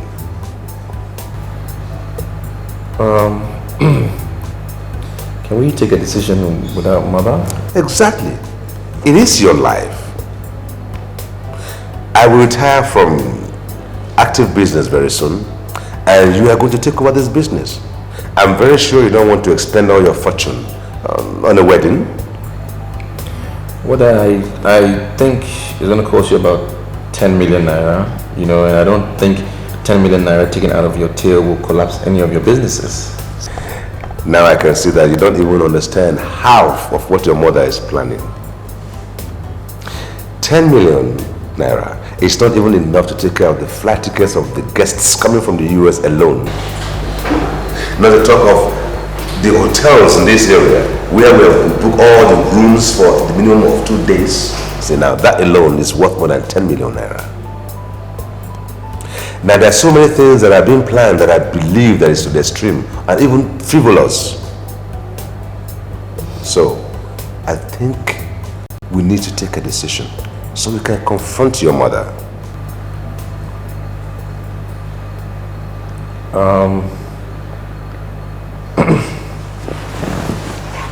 Well,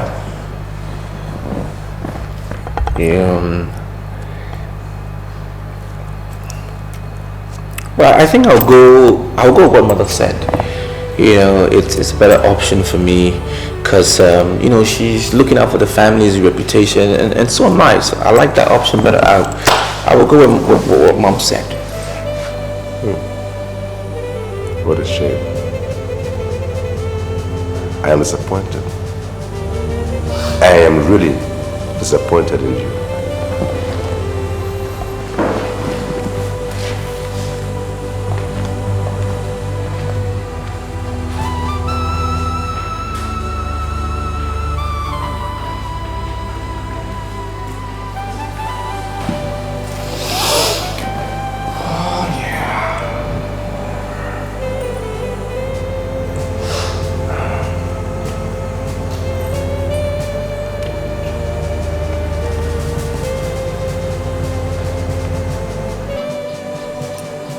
Like how many guests are you inviting from the US?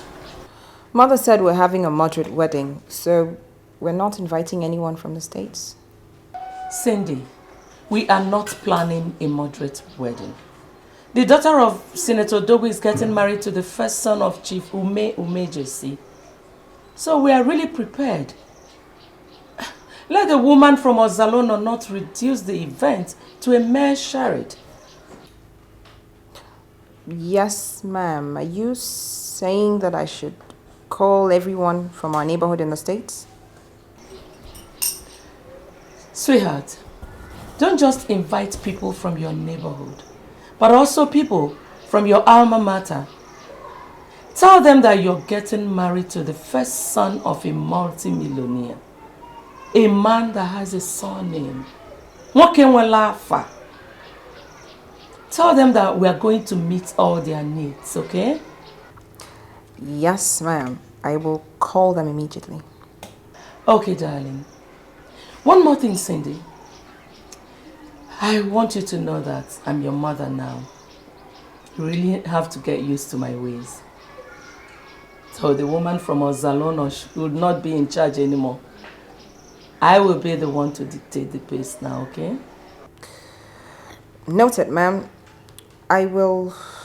Understood. All right, sweetie. Yeah. Yeah, bye. Sorry, I had to take that call. So what is all this? Why are you angry? Why did you have to tell Dan that I've been the one telling you about him? Sorry? I didn't tell him anything. So how did he get to know? Huh? He confronted me. He ordered me to stay away from his fiancée. Huh? He's not a spirit to know that I'll be the one telling you about his temperament. If it's not that you told him all I have said.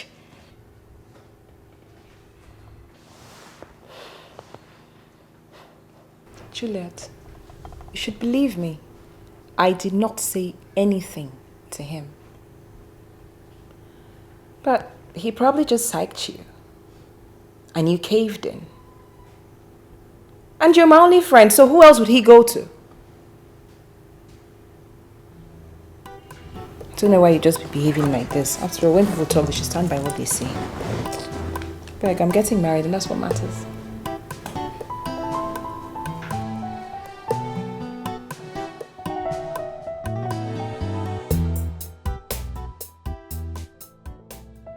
Remember the night when you were talking to Florence? And she had a problem and you were advising her. And that was the moment I realized that I needed to have you in my life. I wanted you in my life.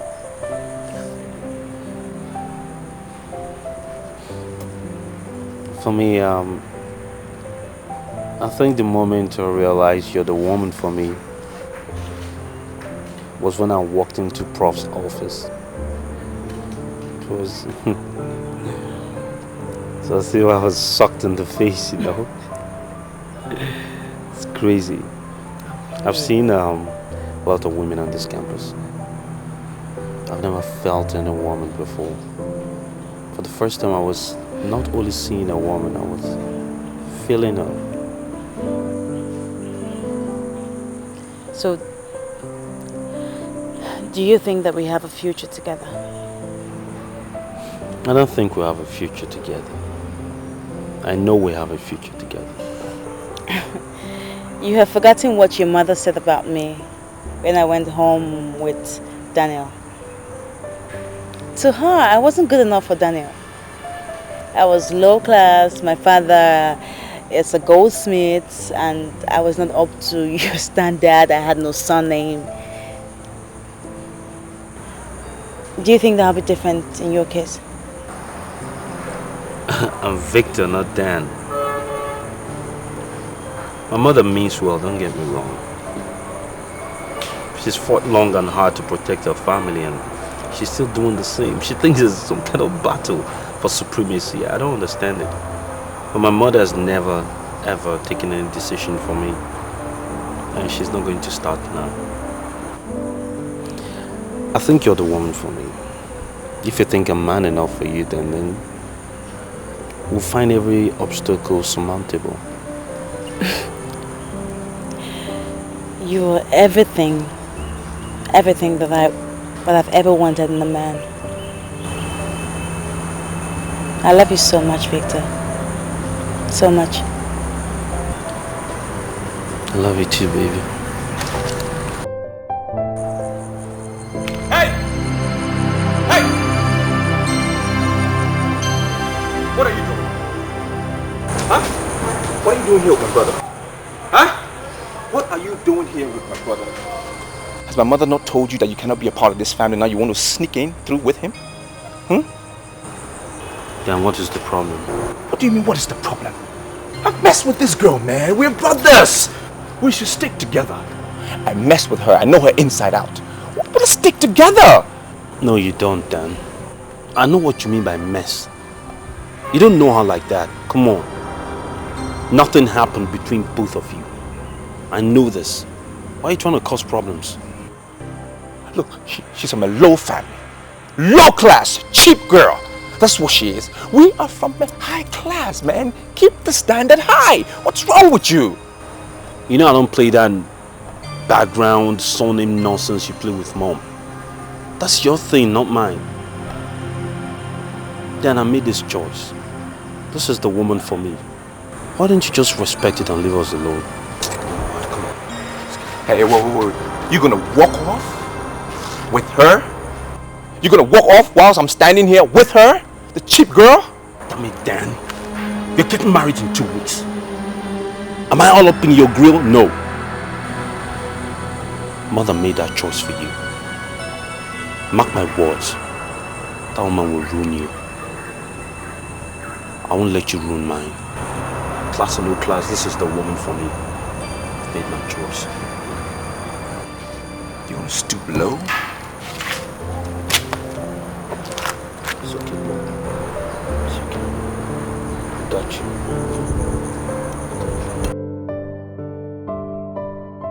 I'm disappointed. Yeah. I'm disappointed in you. Very disappointed in you.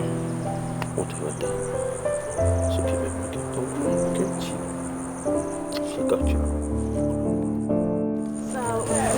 Are you saying that Daniel is getting married in some few weeks? In 2 weeks. It's my brother, baby, I know. And here's the crazy thing. They want my dad to spend 40 million on the wedding. My old man called me last night, he was freaking out. I'm telling you, I don't think he's going to do it. I'm sorry, but what kind of wedding does he want to have with 40 million naira? State carnival.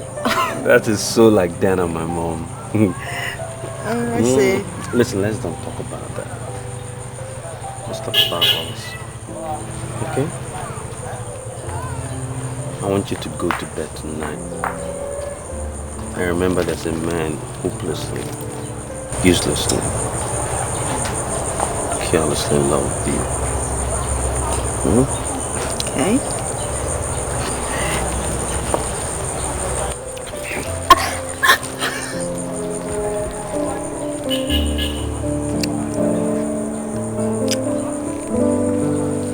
My daughter told me that you asked her to invite all her friends from the US, that you are going to fill the cost.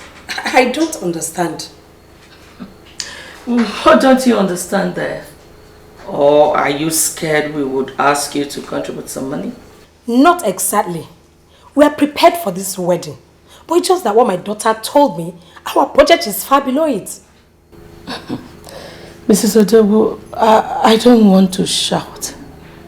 What is your budget? Anyway, we have talked to 3 different caterers and they gave me a budget of 5 million naira, which of course my husband sees as a tidy sum, and he has already issued a check on it. Well, let him keep the check. If the Dogu family is not ready to lavish money on their daughter's wedding, let them stay out of it. The Umejisi family are ready, very ready to organize a lavish wedding for their son. But my in-law, I mean, why would you want to spend all that money on a wedding? Is it not better that we invest this money on the future of the children? No matter how much money you spend on a wedding, people are due to forget with time. Moreover, people hardly spend money carelessly these days. Well, Mrs. Odogo, it's okay. It's okay. Just prepare your daughter and leave the rest to us, okay? I know that the fear of EFCC is the beginning of wisdom for people in government. But we are not in government. And we are not afraid of anybody. Just prepare yourself to be my in-law, okay? And I promise you it's going to be very rosy all the way. Please come and see me off. By the way, you have a beautiful dress here. Oh, thank you.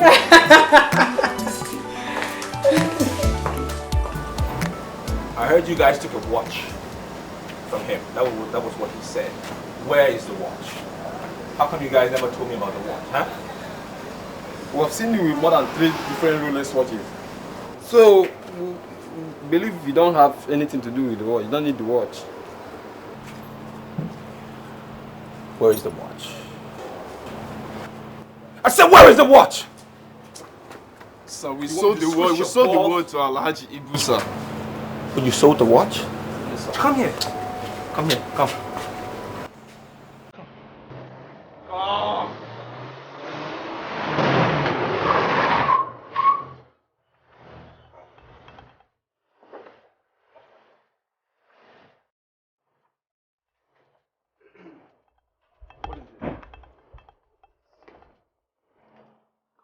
on. Officer says, you are under arrest. Do you know who you're talking to? Do you know who I am? And you have the right to remain silent. No, you have the right to remain silent! My name is Daniel. Daniel Umejisi. What do you want? Daniel Umejisi. Please, sir, can you introduce yourself again? Now you are thinking, my name is Daniel.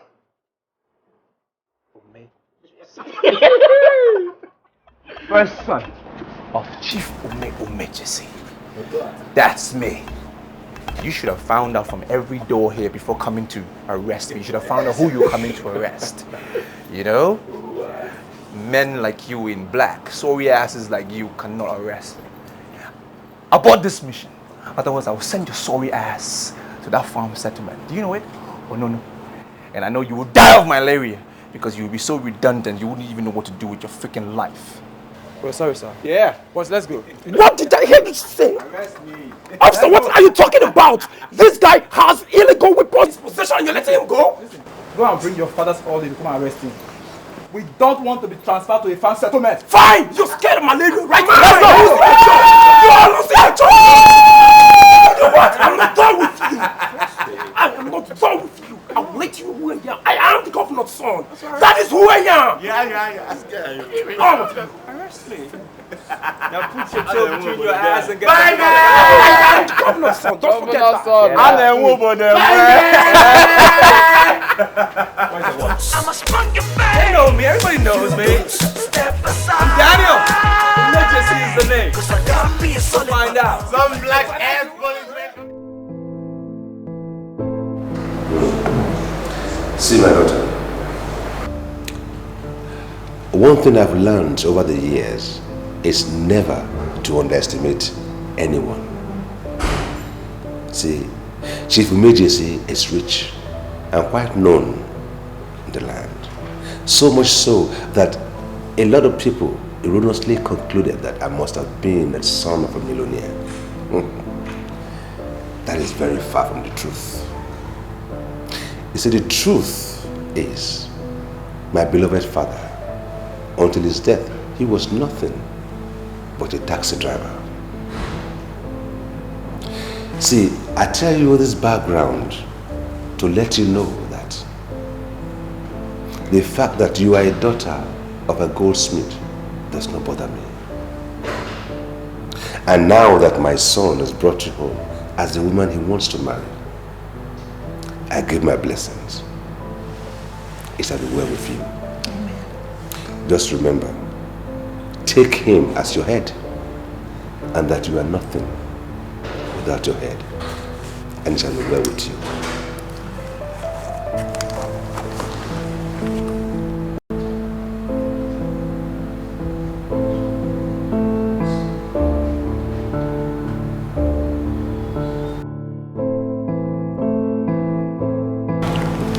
Son, something tells me she will make you a good woman. I think she's quite a honorable one. Now, you are not the first child of this family, but by the virtue of the fact that you do listen, then that will take you a long way and far in life. Now, your mother will come up with some opposition and a lot of wide accusations, but always follow your heart. It will take you far in life. And remember that you have my blessing, and that fatherly blessing will take you far in life. Love you, Dad. I love you too, son. I really do appreciate it. Well, make yourself comfortable now.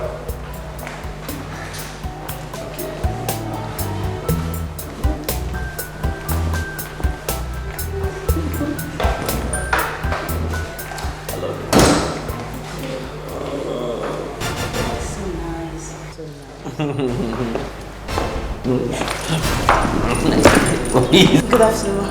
What are you still? Oh, Mom. Wait a minute.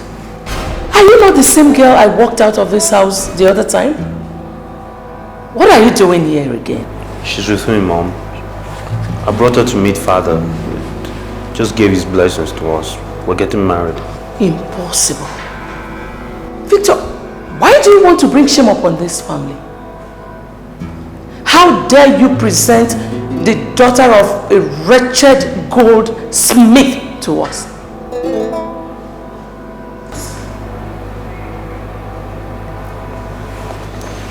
Mom, Chief Umejesi is my father.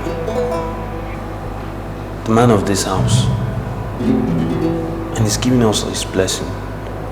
The lady of this house cannot turn us down. I'll marry her regardless, whatever you say. And you? Why are you bent on ending up in this family? following my sons one after the other. I'm not, but I met them coincidentally. I didn't know they were your sons. Tell that your native doctor that his juju did not work. Because you cannot end up here. Never. Mom, was your family rich? What is that supposed to mean? Exactly what it means. Come on, Mom, let's don't start this. Why are you treating me like an outsider? I know the background here. Dad had humble beginnings. Yours was even far more humble. I mean, Granddad didn't have a big surname or some societal status or anything like that. He was poor. So were you. So look at all this. Look at what he turned his life into, from sheer hard work and determination. Why are you trying to derogate a young woman with a first class in business administration? What did she do to you? What will she do to impress you? So you now talk back at me. Just because of this low life you parade around as your fiancé. I'm going to marry this woman, Mom. Really? Someday you get used to it. Okay.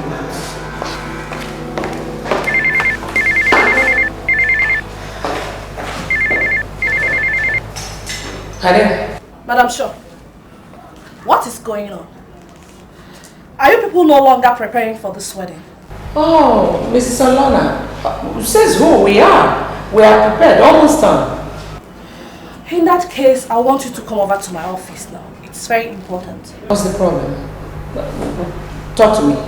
Please, if you can come over to my office, I would prefer that. It is not a thing we can discuss on the phone. Okay, I'll be on my way now. Okay.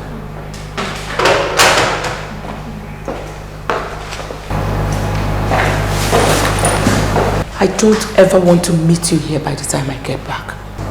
Mother, she's going to be here for a very, very long time. Please get used to it. We'll see about that.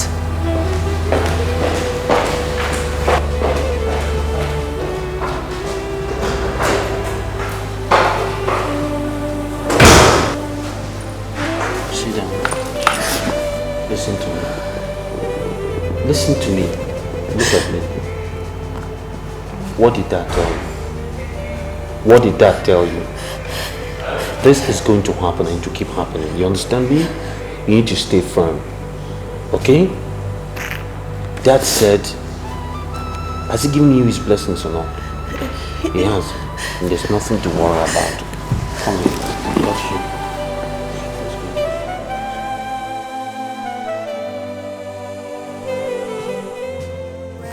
Seeking the way out, seeking the easy way out. Did you ever have to stop? What's wrong, love? You okay? Come on, talk to me. What's the problem? Come on. Is it true you got arrested in school? That. It's spread like that? Spread wide. Well, there's nothing to worry about. You see, there's just this Paulson boy, you know, the son of the outgoing governor. I just wanted to prove a point. He got the police to intimidate me, and I made my point known to each and everyone present that my dad happens to be one of the few men that own this state. I made my point. He's arrested, you know? Nothing to worry about. All right, chuck that, right? I think your father is not as excited about me as your mom. Why would my dad not be excited when he's spending so much money on the wedding preparation? Why would you say he's not happy? Of course he'll spend any amount of money he can. It's his money. He's a millionaire and you're his son. You shouldn't be saying that about my dad. Come on, let's go. Where? To confront him. That is what I want to do. Waitress! I don't think that's necessary. We mustn't confront him. If there's anything I want to do right now, like now, is to confront my dad. How much is it? 1,002. 1,002. There you go. Let's go. Michelle, the money is in excess. Come on, it's alright. Did you ever have to stop to notice that this world is not your property? Did you ever have to stop to notice that you never always have it just your way? Mrs. Solana, I'm not getting you at all. What are you saying? Madam Shaw, I am as stunned as you are. My account officer called me and told me he cancelled all the checks. What? And for the fact that you were the person that gave me this contract in the first place, I decided to call you. I suggest you go home and find out from your husband why he had to cancel all the checks. This is crazy. I mean, why would he cancel all the checks? Doesn't he want the wedding or what? And who am I to ask the almighty chief Umeje why he cancelled his checks? Like I said, I was told and I decided to call you. Well, Mrs. Solana, can you still continue with the arrangement while I go home and sort things out, please? Well, the sum of 1 million naira that you gave to me have been spent on logistics. I need money to continue. If I must have. Okay. Just do whatever you can. Let me just go home, sort things out and meet you here first thing tomorrow morning, please. Okay? It's okay. Okay, thank you. Okay, Yes. have a good day. You too. And where is this girl? Neka.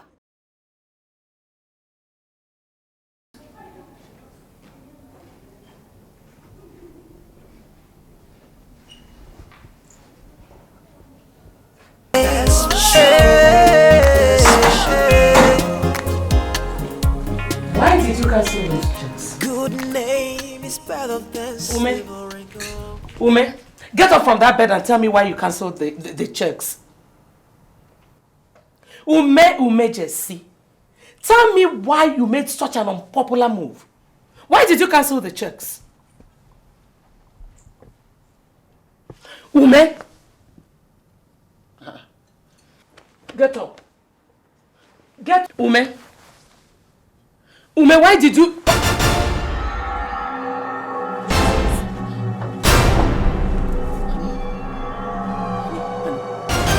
Honey, what are you doing? Get up. I don't want the wedding anymore. Get up.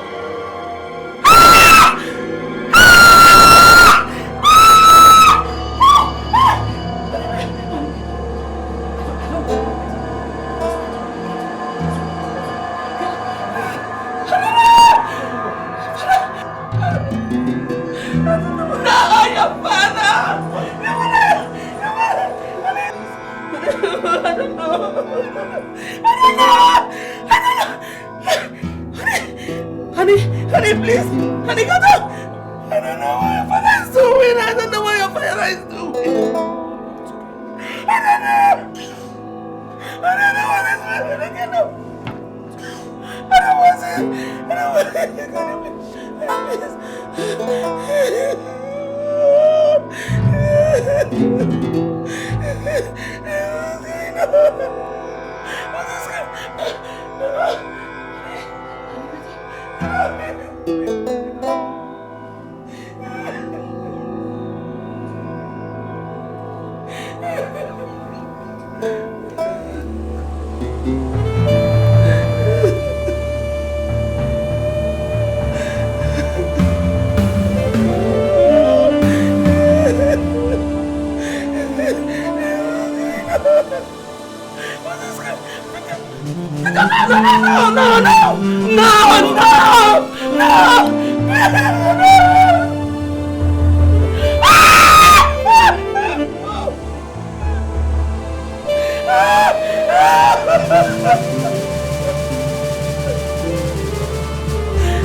You can shed tears all you want, mother.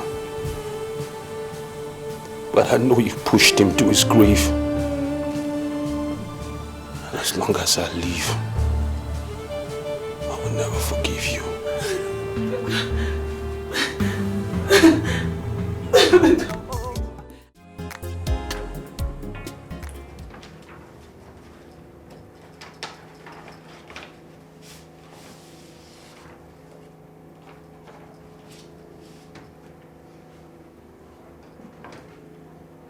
This is the last will and testament of Chief Umejesi of Ume's village in Enugu, Njikoka local government area of Anambra State of Nigeria, made this 17th day of June 2009. I, Chief Umejesi, hereby appoint Barrister Dimba Akpambo of Akpambo Chambers as executors of my last will and testament. I, Chief Umejesi, hereby give a legacy gift of my company, Umbrella Group of Companies, with its assets and liabilities, to my son, Victor Umejesi Esquire.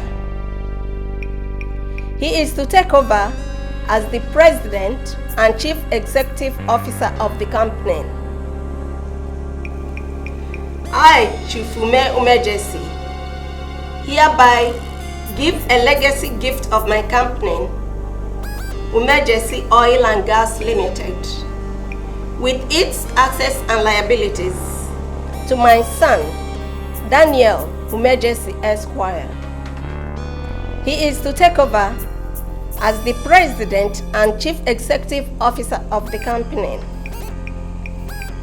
I, Chief Umejesi, hereby order that a compulsory sum of 1 million naira monthly be paid from the account of Umbrella Group of Companies to my widow, Chief Mrs. Shaw Umejesi. This monthly payment must continue until she joins me. All my descendants must continue to live in the castle, known as Umejesi Castle, pending when any of them decides to vacate for another house.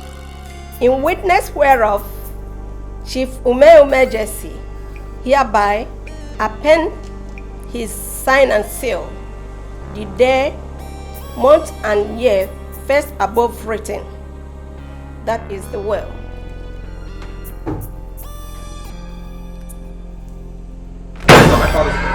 Order! It can never be my father's will. I won't accept it. It's not his will.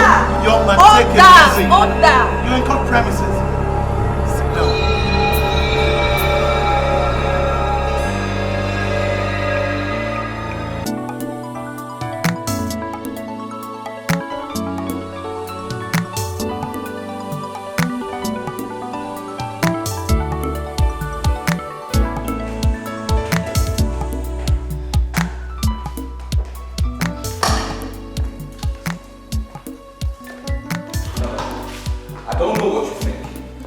Challenge every single line in that nonsense they read as my father's will. I'm going to prove to everybody that it is nonsense and I am the firstborn of this family and I deserve to have the family's first business. Vicker was playing games on me. Yes, he is. And I want to show him and every other person that I'm the firstborn of this family and I deserve the family's first business. Daniel, I don't know how you're going to challenge him, but please, do not take it to the extreme. I don't want to lose any of my sons. Son? You call Victor a son? Well, I don't call him this. I won't call him that. He's nothing but an intruder. That is what it is. And I'm going to prove to him and every other person that I am the firstborn. And I will get what I want. Watch me. I should have let him have his way. I guess I pushed him too hard. And now I'm regretting everything. Sorry. It'll be okay.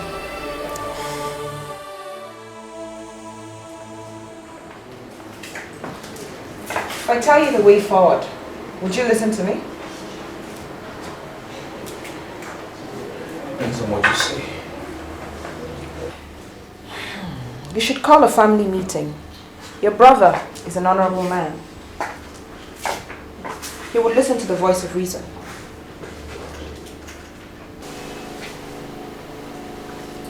Cindy, I'm the firstborn of this family. Do you agree that I should be entitled to everything? I understand that perfectly well. I do. But you heard the wishes of the dead. I may not know a lot of things, but I do know you do not go against their wishes. Whose side are you on? Theirs or mine? Your mother, the self-acclaimed Madam Shaw, is the problem we have in this family. And I say it's high time we dealt with her. You're telling me to my face that we should deal with my mother? What does that mean? Your mother, you've always listened to her. Even when you perceived that what she was telling you was wrong. Small wonder your father treated you as a woman. I say you deal with her now, or she'll bring you to your ruins. Do you know, this is the same woman that saw you good enough to be her daughter-in-law and got us married. And you're saying we should deal with her? We should sort her out? Meaning what? If you must know, your mother has this domineering attitude that I find extremely disgusting. All she wants is to be in the position of power and authority. I say we deal with her now, because she has nothing to offer.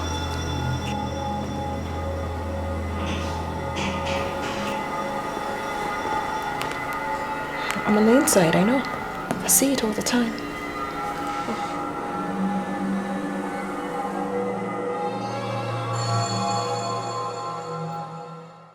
Victor, have you ever wondered why they call me Madame Shaw?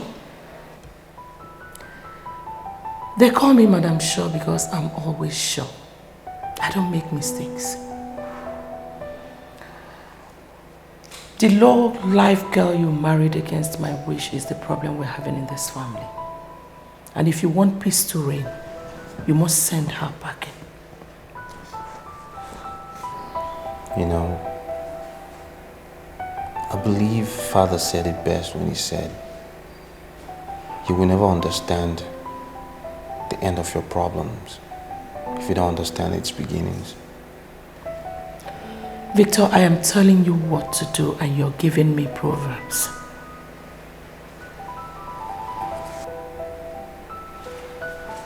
Father blessed my union with all his heart, and he charged me to look after that young woman as long as I live. It's a responsibility that I'm willing to take as long as I live, Mother. My wife is not a problem. She will never be a problem.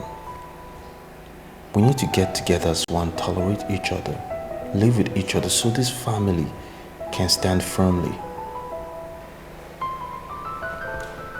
Victor, if your plan is to indirectly make me accept the low-class girl you married against my wish, then you must be joking.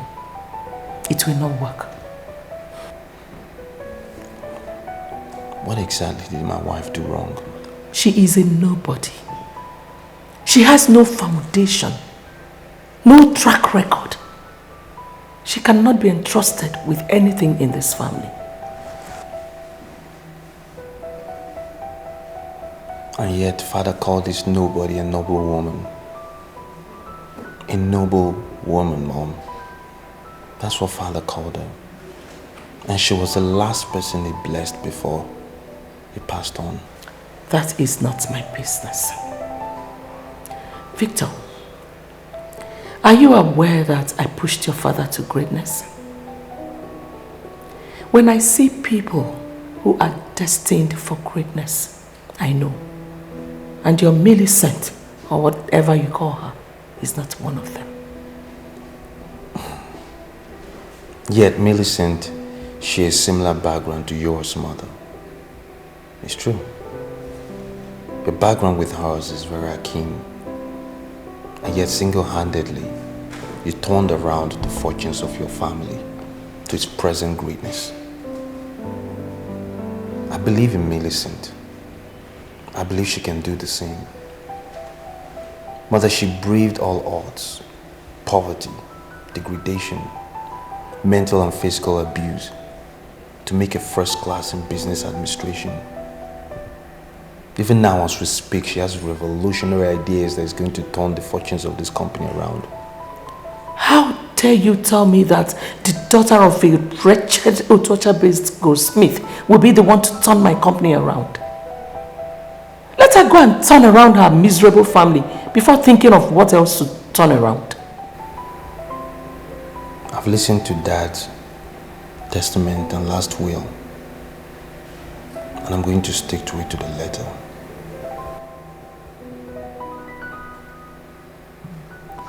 I'm afraid I must run, Mother. I have an appointment with Millicent.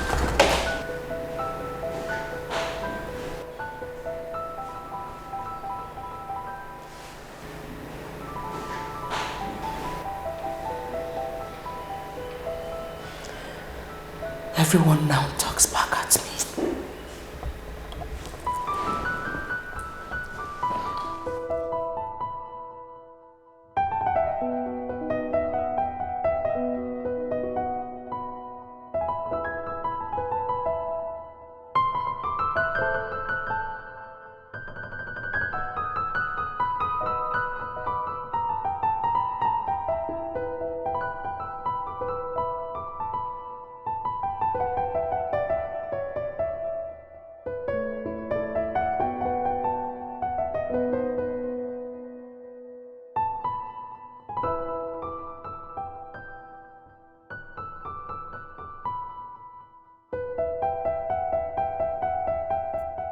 Cindy, there's something I want you to understand.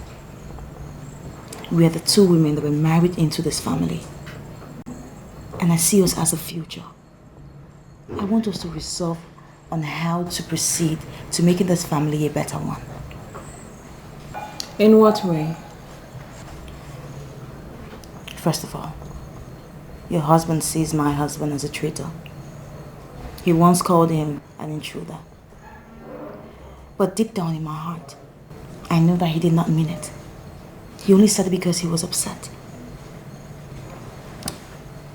Cindy, we are the ones saddled with the responsibility of making this family a better one.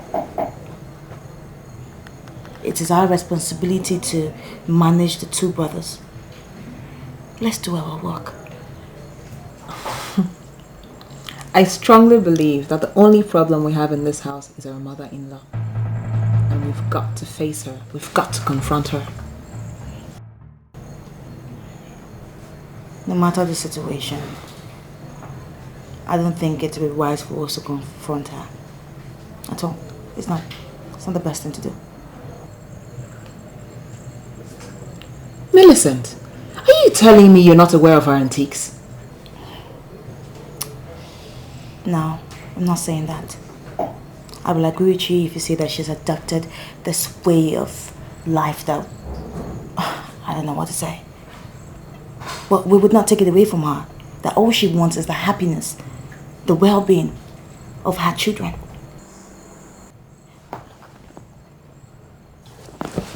What we have to do is to make her see that we are completely committed to the happiness and the success of our husbands. And she will change. To an extent, I'll agree with you. But our mother-in-law is a busybody and a troublemaker at that. And the only way to deal with people like her is to confront them. I'm sorry, Shindy, I would not be part of that. No, I won't. Look, this family is now facing a terrible time where trust has become very elusive. We cannot afford to confront Madam Shaw. And do not forget, she is still the lady of this castle. And she deserves all our respect despite whatever she does. Cindy, listen to me. Instead of you to put so much energy into this confrontation thing, why don't you turn that energy into good use? Why don't you bring out the virtue woman that you were supposed to be and make this family a better one? We can join hands together and we can make it perfect. Very well then. I appreciate your sincere concern, but I do know what to do.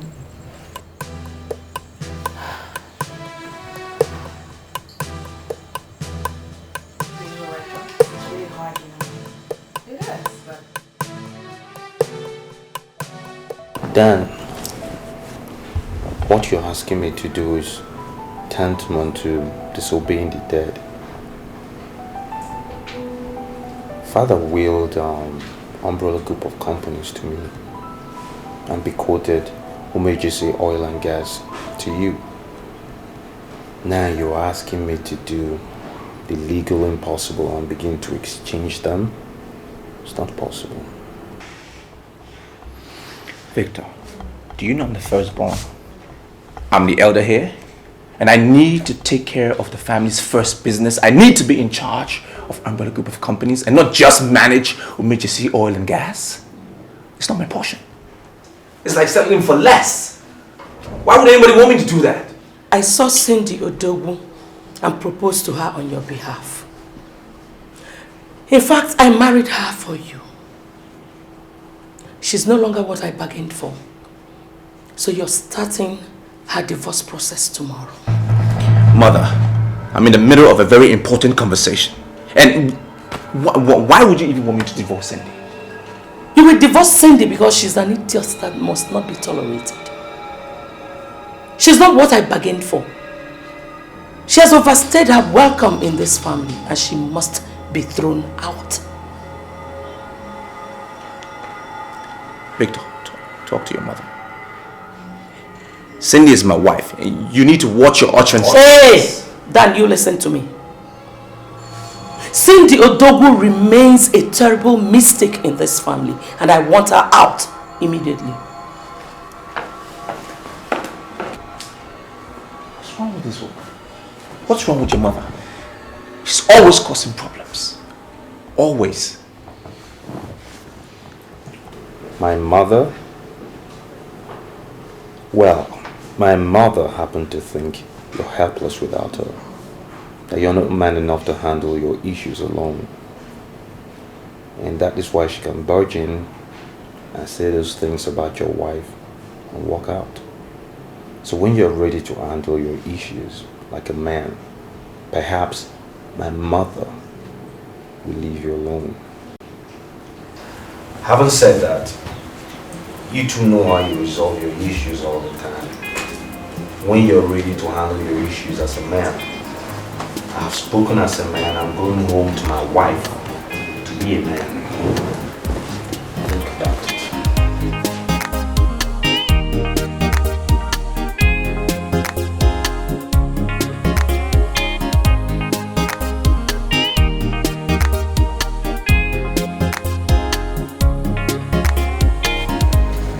Good evening. You do not have the right to use that word good because you don't know the meaning. Meaning? The only person who can correct a mistake is the person who made that mistake. Why are you sounding like this? As your daughter-in-law, don't I deserve a bit of courtesy when I'm being addressed? Cindy, you are leaving my house first thing tomorrow morning. Wait a minute, Madam Shaw. You just called me by my name? What do you mean I'm leaving your house tomorrow morning? Are you in any way trying to get me angry? Cindy, I brought you into this house because I thought you had manners. But now I've realized that you are not a wife material, so you must leave.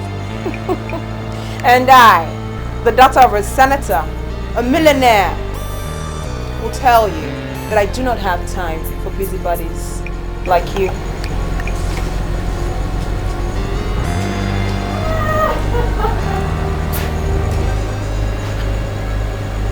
Cindy just called me a busybody to my face.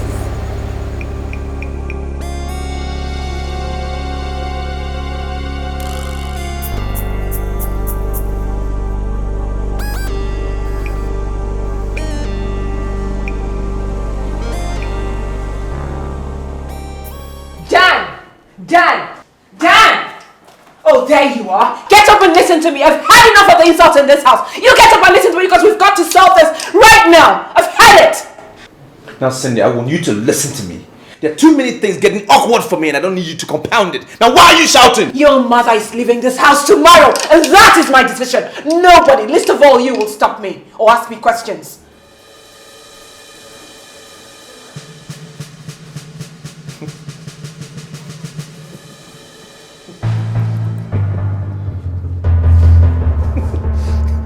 You want my mother, Madam Shaw, to leave the famous Umejisi family house because of you? You crazy? She pulled the trigger first and I'm going to show her that I am the daughter of a senator. Life's so unpredictable.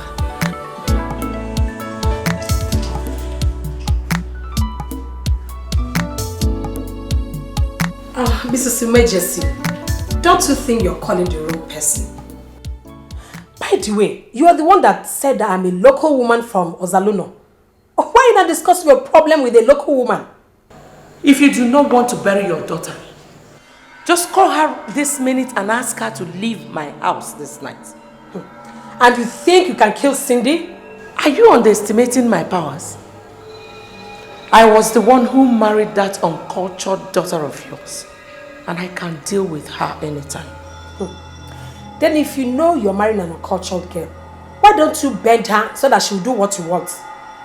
Don't ever call me to discuss Cindy again, okay?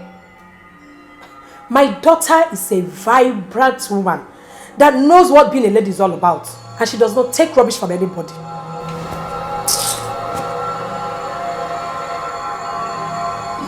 Is this a conspiracy or what?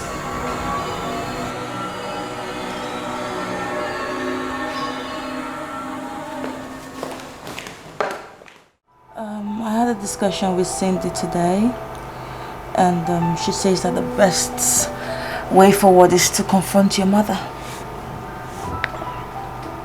You know, I'm beginning to think Cindy is a troublemaker. Seriously, I think you should avoid her. Advice is no good at all. Why don't you like her? Maybe I like everybody. But there's just something about her that gives this impression of the surreal, no? Like she's faking it. Now, apart from the fact she graduated from Valparaiso University and her dad is a senator, there's truthfully nothing outstanding about Cindy. That's my opinion. You know, you just called her a troublemaker. That's exactly the same thing that she called your mom. She thinks that your mom is the head of all the problems that we have in this house, and that's why she advises that we confront her. And what did you tell her that got that kind of reply? Nothing. I just told her that I was not going to be part of any confrontation, that your mother deserves all our respect, and that's what I'm going to give to her. And her response? She said I was entitled to my own opinions and that she knows what to do. Baby, listen. First and foremost, confrontations does not solve a problem. It compounds it. Okay? Yeah. That's just not how to. We dialogue. We're civil people. We don't confront. There's no point for it. Anybody that will advise you anything in that sort, it just don't mean well. Okay? Yes, baby. It's my girl.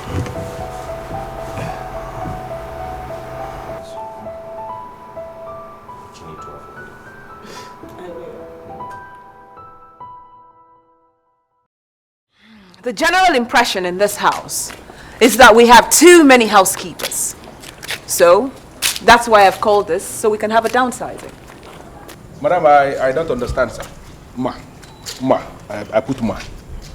I believe in mutual agreements. So, I've called you all here so we can have, you know, an understanding. Madam, is there where you can break it down for us to understand? Can you tell me one good reason, or can you give me a reason why these people are still working here, considering the fact that the economic meltdown is affecting us so badly? Madam, maybe they didn't tell you. We are answerable to Chief Mrs. Shaw Umejesi, the lady of this house. And she has never told us that our services are no longer required. Moreover, I don't know the connection we have with the much advertised global economic meltdown. I don't know. And what is your name? Okeke. Okeke Ubako, to be precise. Okeke Ndukumo, Onyo Gadele Mo, Onyo Luo. Oh, shut up! You're fired! Eh? Is that the way they fire? You just wake up, you say you fire? Listen, I have a contract. Go in and pack your things and leave this house! There is a running contract. It is going to expire February next year. 28th of February next year. Are you marking the date? Listen, not only me. All these people that are standing here, all of us are on running contracts. So you cannot just wake up and say you have fired somebody. Our contract is very big. Listen, I am married to the first son of late Chief Umejesi. I run this house. And any contract you have is null and void. An idiot who has been fired cannot fire anybody. You have refused to humble yourself and learn the protocol of this castle. Status quo maintained. Go back to your points of duty. Thank you. Thank you. What was that? Are you trying to belittle me in front of yourself? Okay, go. They were employed by my husband, and you do not have any right whatsoever to fire any of them. Really? We shall see. I'm waiting.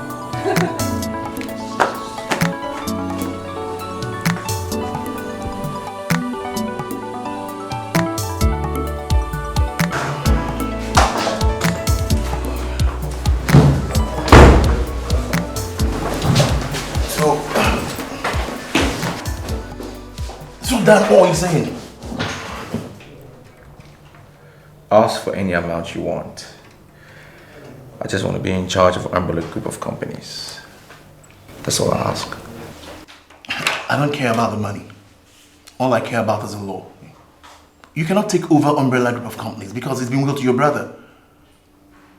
Umejesi Oil and Gas you inherited is worth more than ₦1 billion. I don't know why you're not content with that. I'm not content because it is not the family's first business.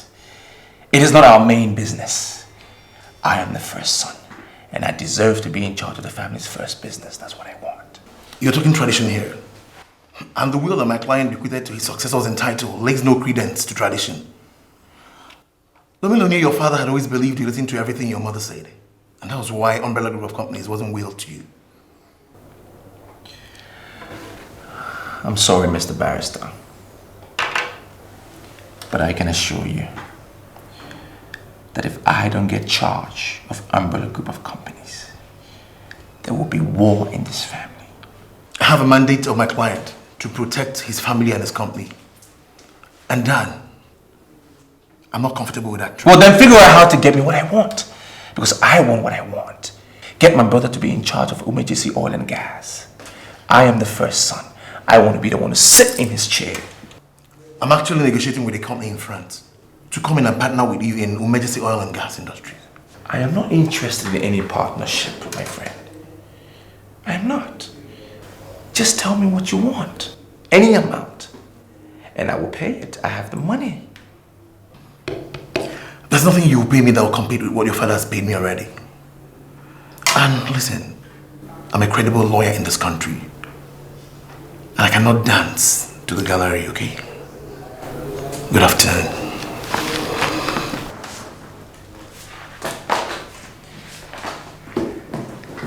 Fair enough. Well, just know that you are not the only legal brain in this country. I will speak to other lawyers. This is not the end of it.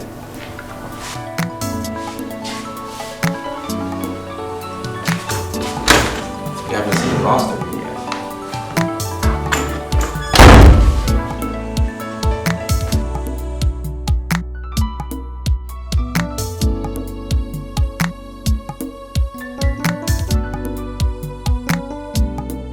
Mr. Kongo. So, I called you here to acknowledge as well as extend the degree of trust my father had for you. You worked for my father for several years, and not one day did he have one word of complaint about you. That's true, sir. I'm impressed with that. It's a resume all on its own, you know, and for that reason, I want to retain you here as a senior manager. Thank you very much, sir. As you know, Mr. Kongo, I was educated in some of the finest schools in the world. I have 2 MBAs, business administration. My wife has got a first class in business administration, but all this is nothing to the real day-to-day field work of the job. I want to amalgamate efforts with you. I want you to grant me access to all the physical information you have about the day-to-day run of this conglomerate. I want us to see things the way they are. I don't want a superior subordinate relationship. I don't want you to see it as a takeover of sorts. Rather, I'm here to complement what you've built here as a structure and to take it to the next level. You understand? It's okay. So for that reason, Mr. Kongo, please excuse me. This will not take a moment. Yeah, this is a barrister Abambo speaking. Yeah, your brother is interested in your position and you have to be very careful. I'm by no means naive, sir. I know what's going on. I'm trading with a great deal of caution. He just left my office and he dropped some words that gave him out as being dangerous. I just called to keep you posted and I'm wondering if we could see in the evening. Of course, where? I'd say the VIP Club and Spas. 7:30. Will it be okay with you? Okay then. I'll see you soon. Have a nice day.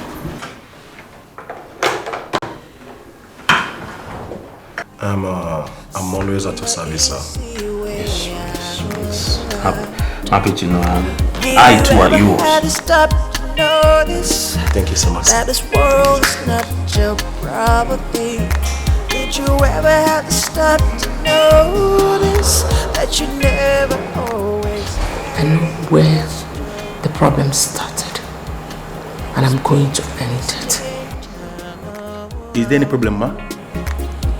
That's the way it is. Okay, where is that idiot that said she fired you? I saw her leave. I don't know where she was going, ma. And where is Millicent? She should be in her wing, ma. Call her for me. Okay. Okay. Please. Don't tell her as if it's an order. Tell her to see me when it's convenient for her.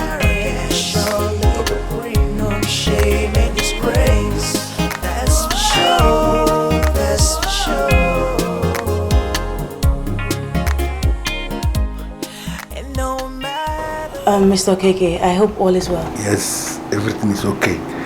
See, all the people that are working in this house, the males, the females, we have come to the noble conclusion that you are different from your colleague. I am sorry, I don't understand what you're talking about. Who are my colleagues? No, I didn't say colleagues as in many. I said only one colleague as in one. But another time we can continue with that very discussion. But you see, Madame asked me to come and call you.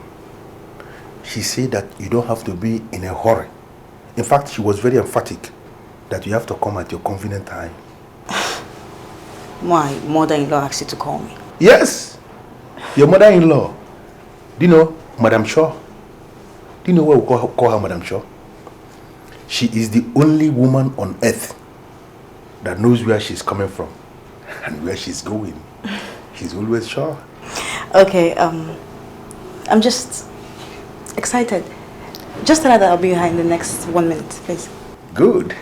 She's waiting for you in the central living room. Okay. And I am going to add, when I get there, I am going to inform her that you received this message with a gracious smile. She's smiling again.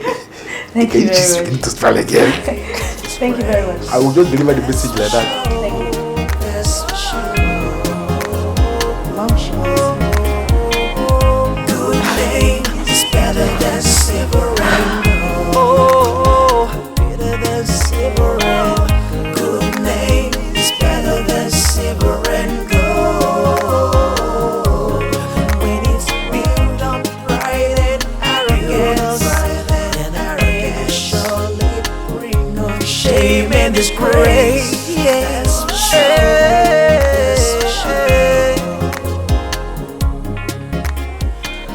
I'm sorry, Mother, but you're confusing me. You don't look okay. Is everything all right? I am bothered. I am bothered! Why?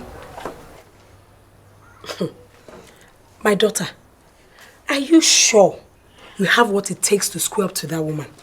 Are you sure? Mother, she was the one who stepped up to me first. I'm not going to fold my arms and watch that woman turn me into a second fiddle. I was told that woman is very fetish. And I wonder if you know that about her. Honestly, Mother, that's her beeswax. She can threaten everybody with her domineering antics, but certainly not me. Her intention is to assume, or rather, frighten everybody and assume perfect control over the family. Mother, I will tell her that it's not an easy road.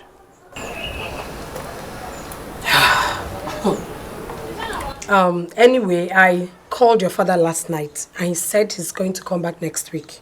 Oh, Mother, I hope you haven't told Father about Madame Shaw, because she's certainly not a topic for discourse.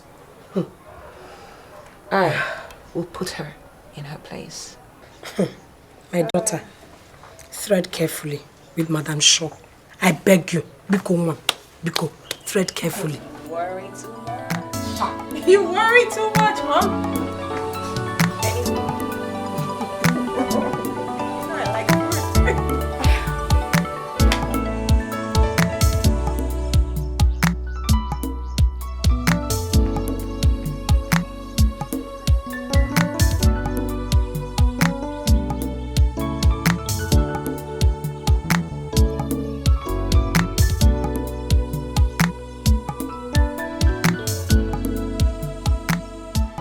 I'm sorry, Ma, but she was the one that called for the meeting. She virtually said everything. I didn't know that it was a wrong thing for me to have gone there. I'm sorry. Why would you attend a secret meeting in this house? Are you not aware that I'm the one in charge? I'm sorry, Mom, but I did not go there to spite you. As a matter of fact, I did not even see it as a meeting. Cindy called me and asked me to meet her in the waiting room, which I did. And we sat down and we talked like women who were married to brothers. I'm sorry if this got you angry. It was not my intention. Millicent. Yes, ma'am. Can we work together? I don't understand. Millicent. Forget the fact that I was against you. The issue right now is that you are now living in this house.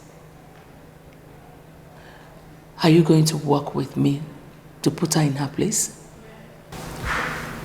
Mom, I'm not a troublemaker. Millicent, your existence in this house is threatened if you don't work with me. So if you still want to remain relevant, you have to be on my side. Are you ready? Can I have some time to at least think about it? No. I don't believe in afterthoughts. Everything that makes up Millicent Okoye is standing right here before me. So, are you ready to work with me? I don't have any problem with Cindy. What are you saying in essence? Mom, in essence, what I'm trying to say is that whatever differences that we're having in this family can never be solved with confrontation. We can handle it maturely and amicably. Confrontation will only worsen everything. It will only drive us apart.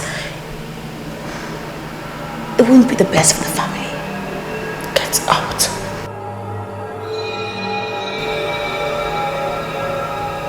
Are you angry because I just told you the truth? Don't you ever make me remember your miserable background. Get out. Thank you. One more thing.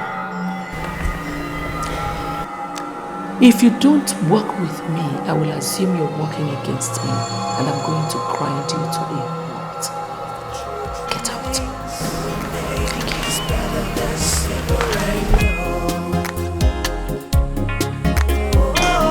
Good name is better than silver and gold. When it's built on pride and arrogance, surely bring no shame and disgrace. That's for sure. That's for sure. Now wait. I overheard everything. Please don't ever regret your decision, okay? We are now used to her threat. She is not as dangerous as people tend to believe. I want you to learn how to follow her slowly. And you will realize that she's a very nice woman. Madam Shaw, very nice woman. Yeah. Thank you. So when you cry the song, way beyond every other, remember that you can live alone. Your father's will has been generating some controversies in some quarters recently. A national daily even wrote an editorial comment on it. What do you want? That's why I'm here. I'm here to deal with the controversy. I mean, people have been asking questions about the will because it did not follow the normal, standard African family procedure where the eldest son gets the best of everything. And that is what I want to challenge, that abnormality. That's why I'm here. But I understand that Barrister Akpangbo is your family lawyer and therefore the executor of the will. What about him? It therefore follows that if there was any abnormality in the will, he should resolve it. Why should he be looking for another lawyer when Barrister Akpangbo is still alive? Let me tell you something. I found out that he is from the same village, the same hometown as the girl that my brother just married. It's a mutual conspiracy. And I don't want it. I want him out. I'm sorry to disappoint you, young man. Barrister Akpangbo is too elevated to be involved in such cheap conspiracy. So you call me a liar? Do I look like a liar to you? Look at me. Do I look like a liar? I'm looking at the person of the man you're calling a conspirator. Barrister Akpangbo would not be involved in any manipulations of the will. No, he won't. Do you know what was given to me as the eldest son? I was given to manage only Umejesi Oil and Gas, a company my father created 7 years ago. And my younger brother was given the parent company for him to be the CEO. And that is not right in any ideal situation. Now you just mention your price and I'll pay. I'll pay. Now you're bringing sentiments into this. And you know what? Sentiments are unknown in law. And so I would advise that you go back and see Barrister Akpangbo and ask him what he has to say. He is too learned to be involved in such cheap conspiracy. Okay? Good day. Madam, you were there when the probate officer read the will. So why are you sounding as if you sent a proxy to represent you there? In the absence of my husband, Barrister, I am next in command. Ma'am, that's in some places, okay? What do you mean I'm right in some places? Listen, my husband, the late Chief Umejesi, placed everything in my care. Or are you challenging that? I'm not, okay? Better. But that would have been valid if your late husband had died intestate. That's without a will. But my client left a will. And you were there when the will was read. So I don't understand this whole noise And why you're shouting in my office? Barrister, I pushed my husband to riches. He was a nobody when I met him.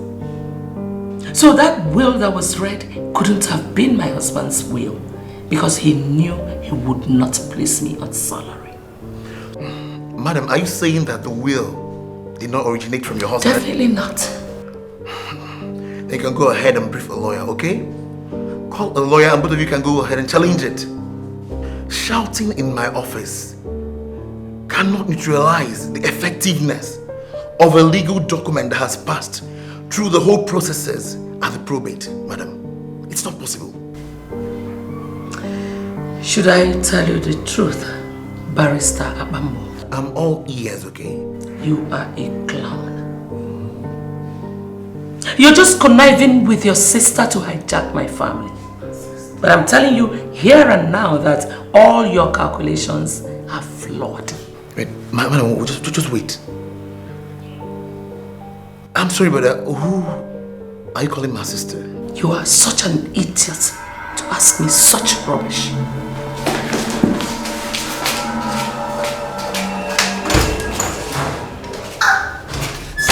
The easy way out. Did you ever have to stop to notice that this world is not your property? Did you ever have to stop to notice that you never always have it just your way? There will always be twists and turns. So that's the way it is, and you can't change your thing. 'Cause the truth remains. Good name is better than silver and gold. Good name is better than silver and gold. When it's built on pride and arrogance, then arrogance surely bring on shame and disgrace. That's for sure. That's for sure. Hello? Yeah, hello. The first son of emergency suspecting that his father's will was manipulated. Who told you that? Well, he came to brief me, and he actually wants to challenge the will. But I advised him, of course, to go back to you. So why would you turn down the brief? His mother is not leaving my office and I believe they have good money to spend, man.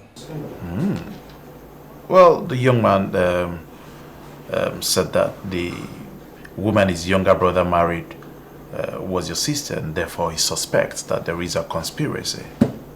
He must be a jester, because I don't even know the woman. I don't know the woman at all. Well, I advise you call them and resolve this, okay? Solving the problem in the manner they want will be tantamount to my disobeying my client. And I wouldn't want to do that. Okay, Cleanser, why not advise them to challenge the matter in court? You know, you can make good money from it, you know. After all, you're in this town to make money. Yeah, push them to court. I'll love the court to settle this matter once and for all. It's alright then. Talk to you later, man. Okay, no problem. I'll see you later. Well, what can I do? Honestly, Dan, don't you think you're getting angry over nothing? I'm not getting angry for nothing because Okeke told me you had a meeting with my mother and I want to know what you two spoke about. Well, if my meeting with your mother bothers you so much, why don't you just go straight to her and ask her what it was about? Millicent, I don't want to get angry with you. Just tell me what happened between my mother and yourself. That's all I want. It was strictly women's business. Is that right? Okay. What's between you and that barrister friend of yours? Which barrister? You know who I'm talking about, the family lawyer. Well, I don't know him. Oh yeah? Are you not from Otowecha? Then what has that got to do with this? Exactly. You and him, you are from the same village. And you've conspired to hijack this family. But I can put it to your face, you will not succeed. You will not succeed. Then why are you accusing me for nothing? I told you I do not know who this barrister is. And I have no intention of putting this family through anything bad. I don't. So please stop accusing me. Why? There's only one way to prove it. I need you to tell your husband to take over the management of Umejesi Oil and Gas. And I want to sit on my father's seat. I am the first child. I deserve to be the head of umbrella group of companies. That's all I'm telling you. And that's the only way you can prove to me that you have nothing to do with the barrister. Yes? Have you discussed it with him before? No, he's not willing to listen to me. That is why you come in the picture. You know, Dan, money is a stranger. It can visit you today, and it could also leave you tomorrow. Don't hang on to it. Millicent, what's your problem? Is it because I allow you to marry my brother? That's why you can sit in front of me and speak in parables as if I'm stupid? What's the meaning of money is a stranger? Very well then. I will discuss what you just told me with my husband. Better. At least he knows exactly what I'm talking about. He knows the true meaning of what you call parables. Look, Dan, my husband loves you more than he loves money. I'm very sure he would give in to your offer. Whatever. Dan, wait.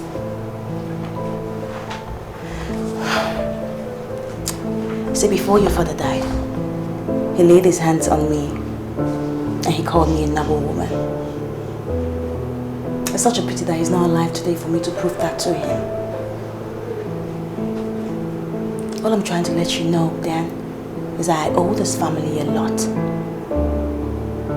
So as you leave, have it at the back of your mind that I can die for this family. Good night, Millicent. Good night.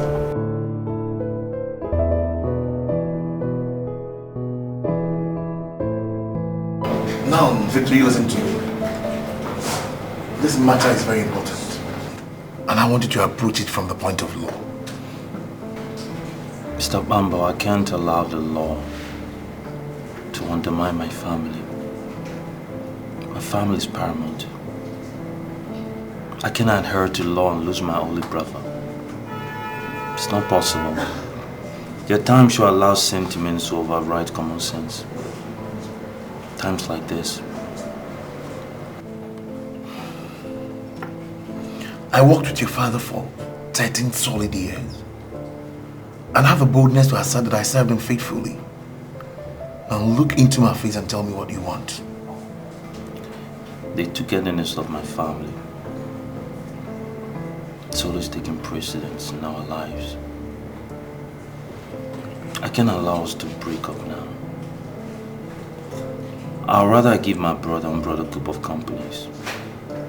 I want you to arrange the meeting between myself and the investors from France. Then I'll take over the management of Umejesi Oil and Gas. I'm sorry, I can't do that. I can't do it. I have thorough instructions from your late father. And I cannot go contrary to it. I cannot do that. I'm sorry for that. Well, it's a good argument, sir, but look at it from this point of view. We're the ones that are alive. With the deepest of respects, my father's dead. We manage the crisis of today. And there's an economic, approach to things now. My father's always trained me to go every step ahead of things, to be abreast of matters. This matter is to be handled by the living, not the dead. So are you saying you're going to disobey your father? I'd rather my family stay together and I still maintain its paramount than breaking them apart because of small demands like where we should be and where we shouldn't be. I appreciate what you're saying, but I have to protect the legacy of my client. That's all. Mr. Bambo, the greatest legacy my father left behind is his family. The if we lose that legacy, then there's no company to manage eventually. That's true, okay, that's true. I'll go back and think over it, okay? Just finish up your drink. Finish up your drink, let's go.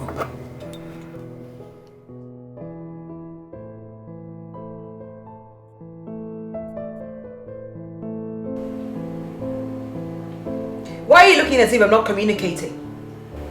Look, Cindy, I am more concerned with pressing issues. I need to get back what has been taken away from me by some legal manipulation. And whatever tussle you have, whatever nonsense power tussle you have with my mother doesn't exist to me. Solve it. Are you aware she's still in my path? Well, avoid her path then. She's your mother-in-law, isn't she? Wait a minute, Dan. Are you saying you're not concerned with all those things she's been doing to me? Cindy, we are husband and wife today because of my mother. And you cannot afford to have issues with her. And you can definitely not say that she has to leave this house because she is the madam of Umejisi family house. You can't say that. Then why would she call my mother and tell her that I've got no manners? Why would she do that? Because maybe you don't have manners. You have the onus to prove to her that you do have manners. There are more pressing things at stake. Unbelievable group of companies has been taken away from me and I need to figure out how to get it back. Now, whatever squabbles you have with my mother, it's not my concern. It's petty. Solve it. It's your shit. Linear. Dan.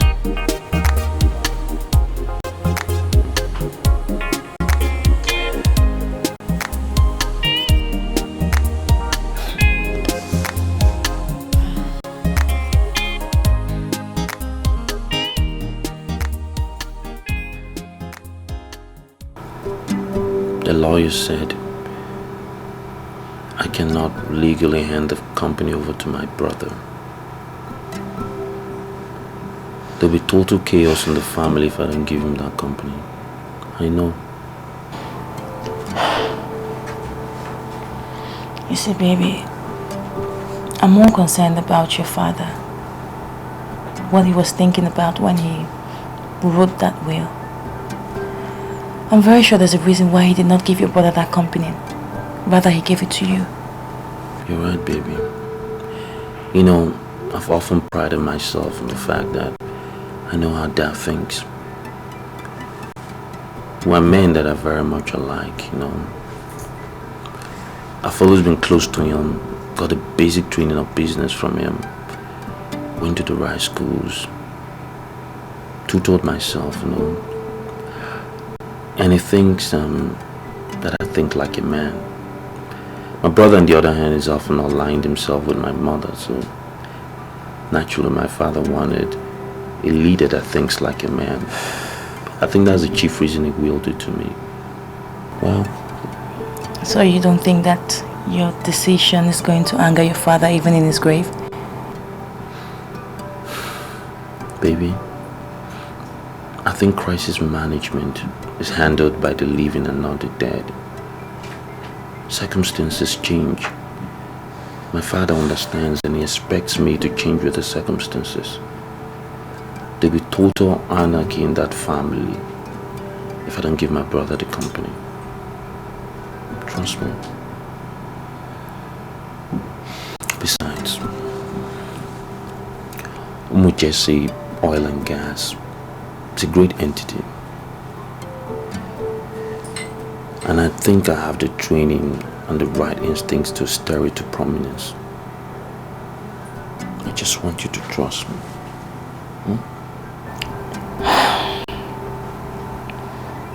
I hope that you still remember that there's a standing order that your mother receives a salary every month, 1 million naira from the umbrella company.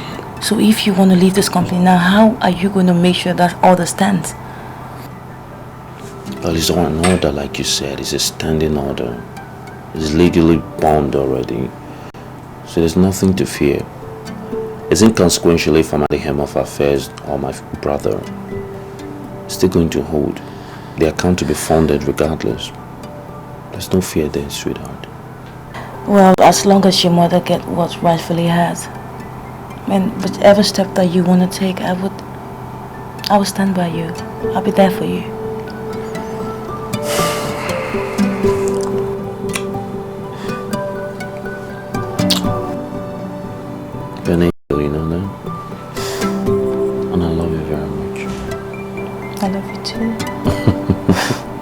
I like it when you say that.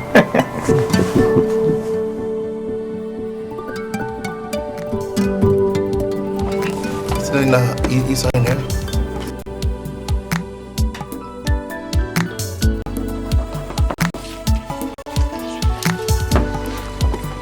Yeah, thank you.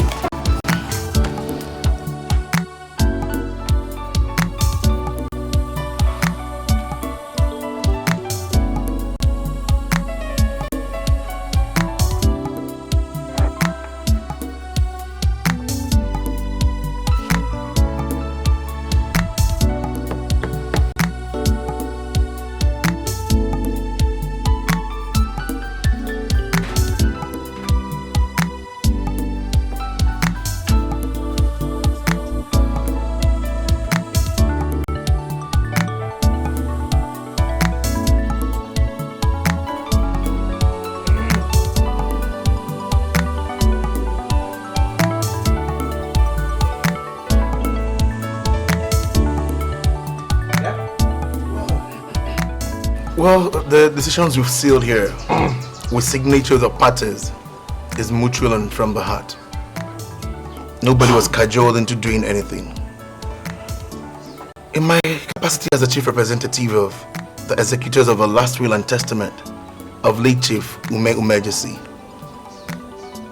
I hereby declare that Mr. Daniel Umejesi, the first son of late Chief Ume Ejesi, is the owner of Umbrella Group of Companies.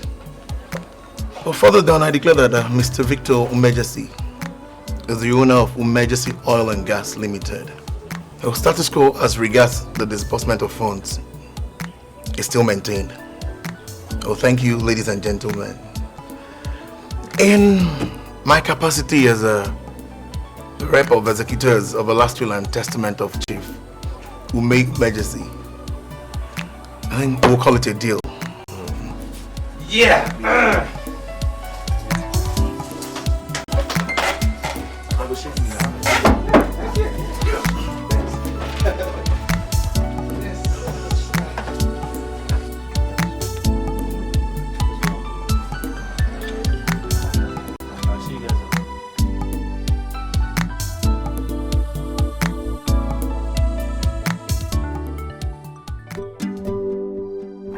I'm really uncomfortable with this.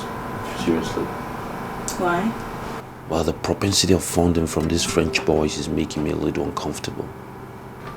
Why? Well, to start with, they threw in 50 million euros in the business. And I know the prospect is great and we're doing really well. And just when I was getting a hang of it and I'm planning, how to get ahead, these guys come up with another plan to throw in 50 million euros more. And begin to think in the long run they plan to hijack the company. What's so funny now? Well, Vic, how could you even talk like a child? Look, sweetie, if the investors invested a huge amount of money before and they're coming back to invest more, that should only tell you one thing. They're seeing the future of the company and the business is working really well. So look, sweetie, businesses need money to grow. And the money they're offering is a huge sum of money. Better than you can even borrow from the bank. Okay? Yeah, well, I couldn't agree more. But one must check the background. And possible ulterior motives as well. Remember, Dad was always complaining about the economic meltdown, like some 8 years ago, and we're laughing at him. Well, the case is more apparent than ever. The reality is there on the ground. I'm not a pessimist, but I'm just saying in the event things go wrong, we need to fortify ourselves before these guys start to take over bid. Okay, first of all, darling, I think we should give ourselves some credit. I mean, really, look at what we've done with that company. We've done really well. Look, no business is going to shrink. Okay? I mean, we are experts at what we do. We love our job. And that's what we read in school. Okay? So, nothing's gonna happen. I'm not totally convinced yet. Okay. Remember how we started this company? I don't need a history. I know you're very convincing. So but I'm not... My wife wants me to go into business with investors from France. I already have my misgivings about it. I'm not comfortable. But you're my legal advisor, as well as my dad. That's right. What I'm asking for is advice on what will happen if I go with them. Well, Victor, without any fear of contradiction, I'll tell you to go ahead and partner with them, okay? I believe they mean well for you. And they want to rely on you to make an inroad into the oil and gas industry in this country. So go ahead, you can go ahead. I'll need to know my fate in the event of a worst case scenario. Say the terms of engagement don't go in their favor. It's not your business if they fail or succeed, but I'm sure they wouldn't fail. These people are experts in the oil and gas industry, and I'm sure you will learn a lot from them. All right. Thank you. Just go ahead.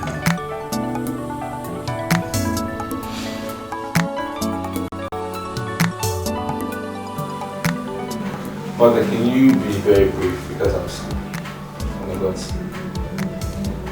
Daniel, the 1 million naira my husband approved as my monthly salary does not come into my account anymore. Why? Well, I don't know why. Cindy manages the accounts of the company. What? Cindy is the one that manages the company's account. Since when? And why would you do that? Well, Mother, I realize that businessmen need to be very much interested in politics. Because, you know, politicians, they can always come up with some funny policy that might just affect our company and destroy it.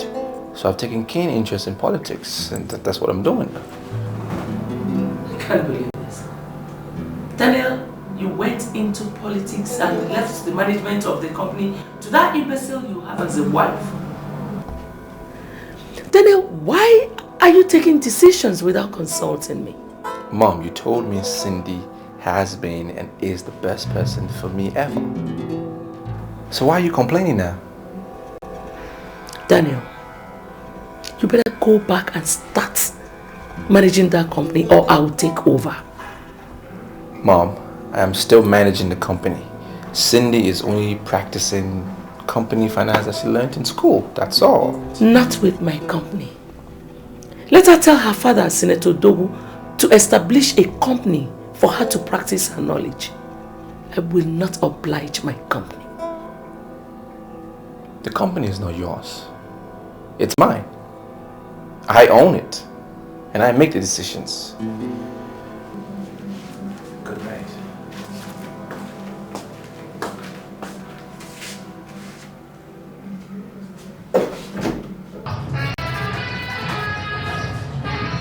Alright, y'all. We did the damn thing. Now proceed to the front in an orderly fashion. Or how the fuck y'all want to. I've heard. All I need to hear.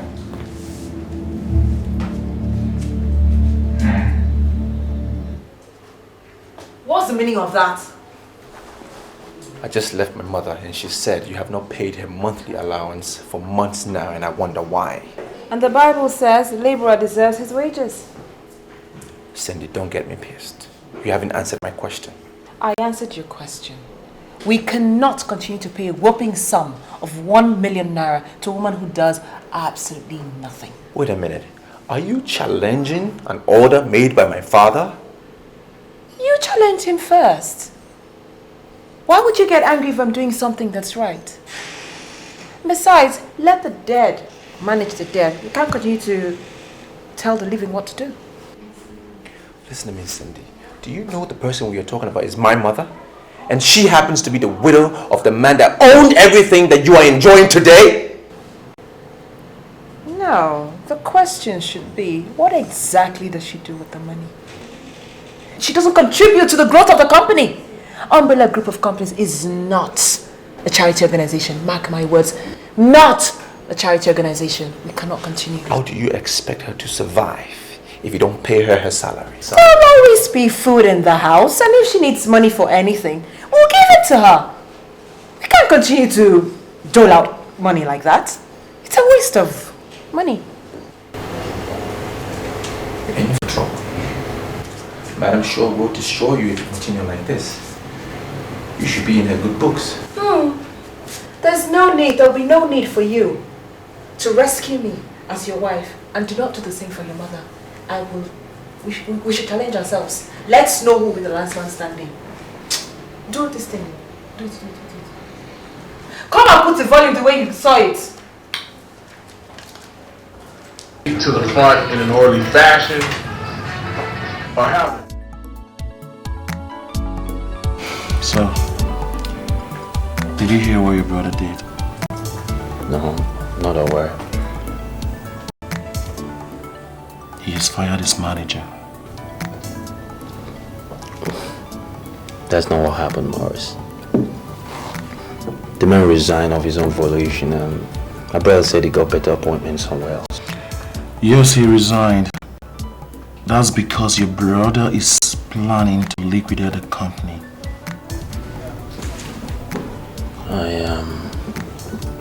I'm not too sure I follow. He organized a party, which Ngene, the son of the ex-governor, attended with the latest Mercedes. He decided to outdo the young man, and he asked his manager to wire the sum of 56 million to UK for the latest Rolls Royce. The manager was trying to advise him that businessmen do not spend money like that. Instead of him to heed to his advice, he fired him.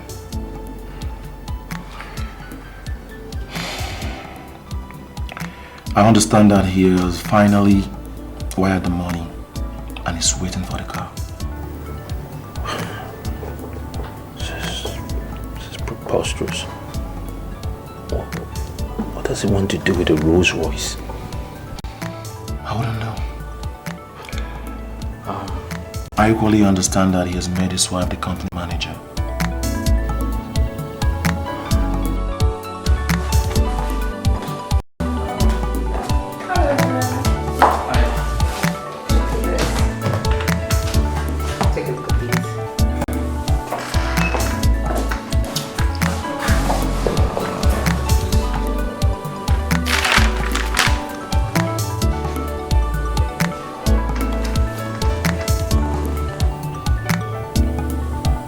Give me a minute, will you? It's alright.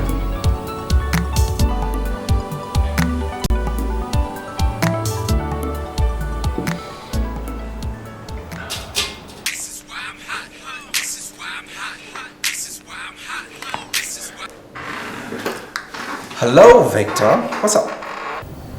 Hey, bro. What are you doing? Why did you order a Rolls Royce? What are you doing with the Rolls Royce? What is your business with what I do with my money? Listen, Dan, you have cars. Plenty of cars. All kinds of toys. What are you doing with the Rolls Royce? It's crazy. But you're in competition with a descendant of a politician. A thieving low politician. What are you doing? You know these people have turned the bursary of this country into their own private purse. They siphon funds at will. What are you competing with that kind of person for? Use your head, man. Look, Victor, if you have any advice to give to this company, we don't need it. Keep it to yourself, okay? Dan.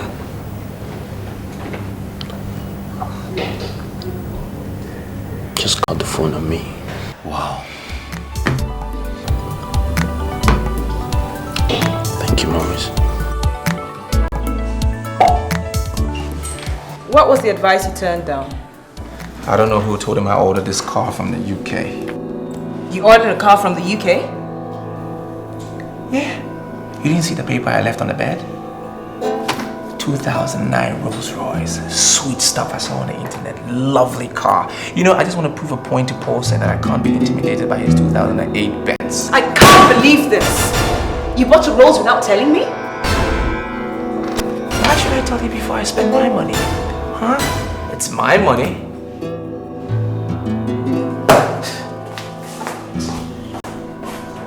I am Daniel Omidisi, Esquire. I'm president and CEO of Umbrella Group of Companies. I'm not answerable to anyone. It's not as if I'm underestimating you. Do you know what you're talking about? I mean, the cheapest house in Connecticut is more than $500,000. Do you have that kind of money? Mother, if I do not have the money, I will not be talking about a house. I want a condo in the most exclusive part of Connecticut. Then that will cost you almost $1 million. Done. I'll pay the money into your account. Then you can use your contacts in the States to arrange something really nice for me. Because, Mother, I'm really tired of this country. And it would be so unfair for me to go back to Father's house in the States. There's no point paying the money into my account. I mean, that will attract unnecessary charges. I will give you the account number of my contact in the US. You just wire the money straight to her. So should I get the account number of my contact? All right, Mother, just get it. Okay. Mom, hurry, please. I've got a meeting. I'll be with you.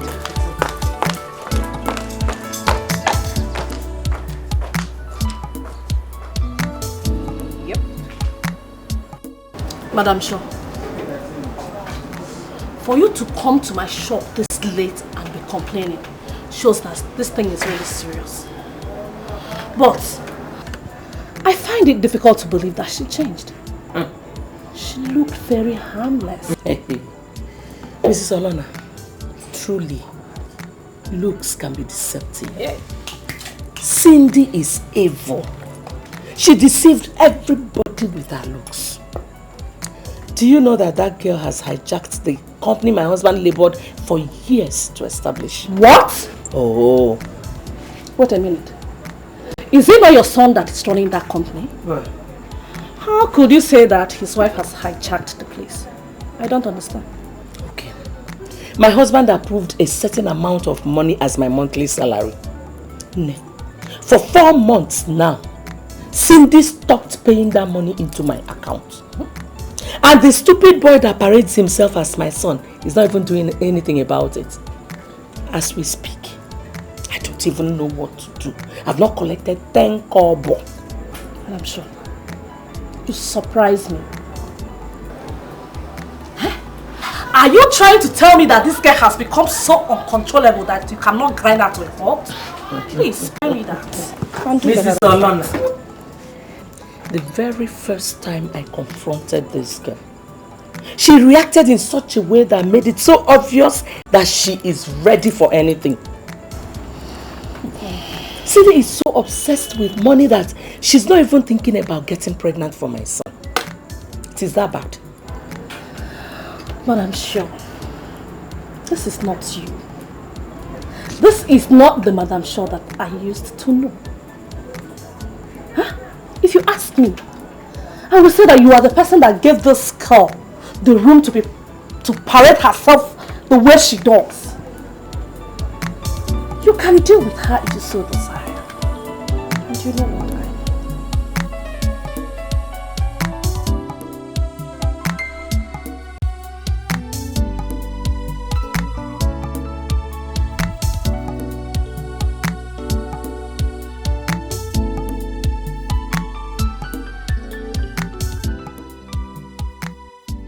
What is this? Why is that account in red? No, this is impossible. Why would you scream me down the phone? Don't you know that women deserve respect and honor? Cindy, why is the account in red? Why? What happened to all my money? Are you asking me? Yes! I told you we needed a loan for this company. How many businesses do you know can survive without one? Do you know how much money I inherited from my brother when I took over this company? Look at these lines. Tell me why my account is in red. How can you tell us we need a loan? I said we needed a loan because we do not have enough money to run this company. Do you remember the reason why your father died? He could not comprehend with economic meltdown. This company was on the verge of collapse.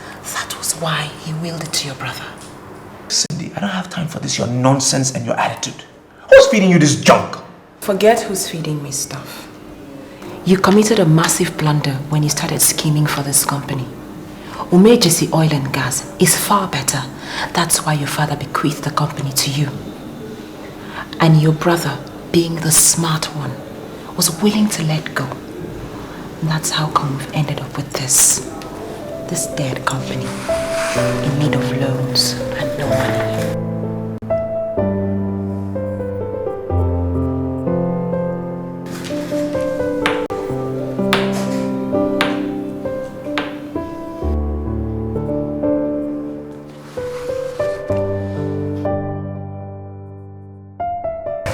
Well, I'm happy that you showed up when I sent for you, even though we had that fight. You know, it's only women that refuse to reconcile after a fight. That only shows that you're a man. Anyways, you worked for my father for a long time, and I just want to find out from you. Was this company at the verge of collapse when he died? The answer is emphatic no. The company was sound. You can even verify from your brother that first came before you arrived. He came and met money, but he didn't even make one withdrawal. We are thinking the way forward before you arrived. Does it mean Cindy has been withdrawing money from the company's account? The best thing is to call her and ask her what has been going on. This company cannot sink to where it is now if someone is not moving money secretly. Yes, just ask her.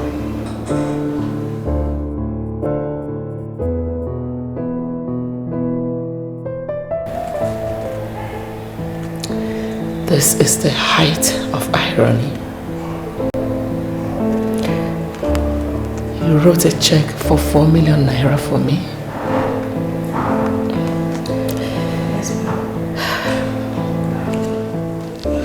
Yes, Mom. I felt really bad when the lawyer called me and told me that you called him to complain that Cindy had stopped your monthly salary and that you needed money and that you were broke. So I decided to do this. Mom, I don't know why you did not tell me. My daughter, I'm so ashamed. I've been so ashamed. So ashamed to ask you for money. Are you not the same woman I walked out of this very house when my son presented you as his fiancé? But God has his own way of doing things. He pushed you to my other son, Victor. And today, you have proven to be the one that will take my family to the next level. Thank you. Thank you, Mom. Millicent, can I give you a hug? This life is like a race, and we are racing down, racing to the end. So be careful when you judge. Just remember you are not in control. Do you hear? Have you ever seen a rich man cry when he's falling from the waist to grass?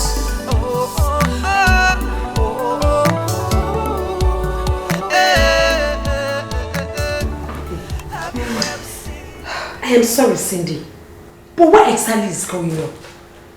Where are you getting all this money from? I married into the renowned Umejesi family. You should know where the money comes from, Mother. My daughter. Don't tell me you're stealing their money. Stealing? Mother, that is insulting. Are you accusing me of stealing? Then what is happening? I mean, you just bought a house in the United States. Now you're talking about buying another one in the UK? It's only natural that I ask you where you're getting all this money from. Don't give me the impression that you do not want to help me, Mother. Jesus Christ. I am not a naive girl. I can look for help elsewhere. Huh? What is my daughter turning into?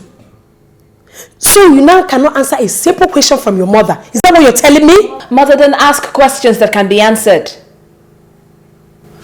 Mother, I am looking into the future, not the present. I do not want anything to distract me. I want a house in the UK. Are you willing to help me? Or do you want me to go elsewhere? What? It's just a house.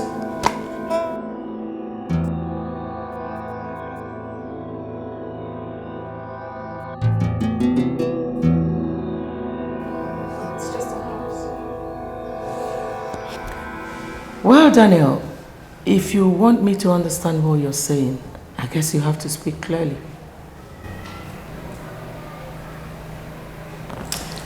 Mom.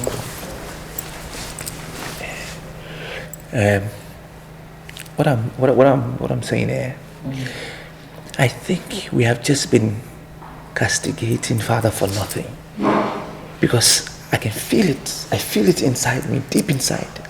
He knew what he was doing.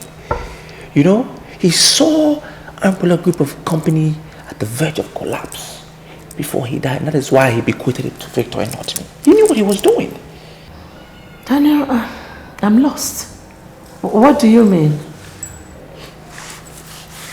What I'm saying, Mom, I'm saying I want back what was originally given to me as per Father's will. I want Ume to see oil and gas. That is what was given to me, and I want it back. Daniel, you must be an idiot to think you can manipulate everybody. Victor and his wife are doing very well in emergency oil and gas. I've already given them my blessing. And there's nothing you can say here that will make me change my mind. Mother, why are you talking like that? You're always on my side. Listen, you haven't understood. You haven't understood what I'm trying to say. You haven't understood the depth. Daniel, you are not saying anything. You're saying rubbish. You must be hopeless. Why did you make your wife the chief accountant? What did you do when your wife stopped my salary, my monthly salary? Just go and look for a way to revive that company. And don't disturb Victor and his wife with your high-level inconsistency. This is why I'm hot. This is why I'm hot. This is why I'm hot. Hello, Johnson, what do you want? You know what, Dan? Many of us are beginning to see you as a man of too many words with no action. My friend, don't waste my time. What are you saying? You told us you ordered a 2009 Rolls Royce. But hey man, since then we've been waiting to see you cruise it, but it's nowhere to be found. And mind you, Ngenda, the son of the governor, now cruises in that same car. And so what? So what? Who even told you that? Well, he just left my house now. And he told me I still have the opportunity of joining the winning team. So you've joined this team, so join it. What I did, what every sensible man would do. I've joined the winning team. My friend, don't waste my time. Don't waste my time, bye-bye. Hello? Hello? Useless idiots. Always singing with no action.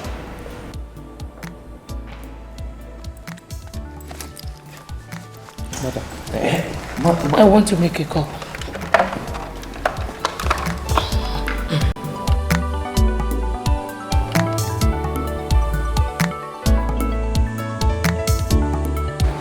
You know, baby, things are going rather well.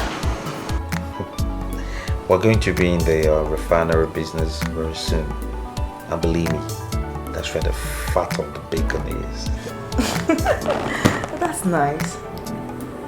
You know, I've always told you that God's time is the best. You know, God makes difficult situations seem so easy that sometimes you even wonder if it's really real. Oh, this one is real. The kind of money drifting into the account makes it all real. Very real. However, there's something else I wanted us to briefly visit. And that is the issue of Barrister Bambo. Apparently he wants to wet his beak, so to speak, and I think it's only fair considering the fact that we made all the money from his contacts. He's asking for 7 million. It's fair, seriously. Yeah, I think it's a good idea, really.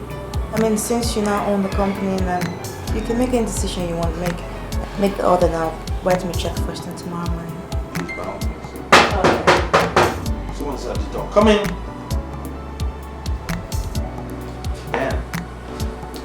Yeah, can you excuse me? I want to have a word with my brother. Okay. Oh. See you. Dan, good thing you're here.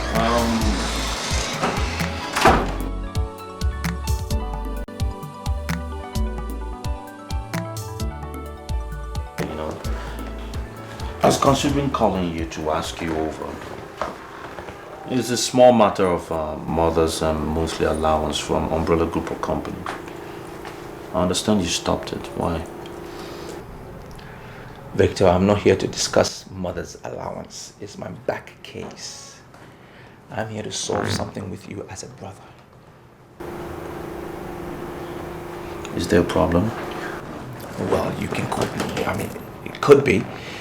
The thing is, I think we made a mistake by not sticking to Dad's original plan as to regards to the will, as to regards to who gets what. I think we need to revert to the original will.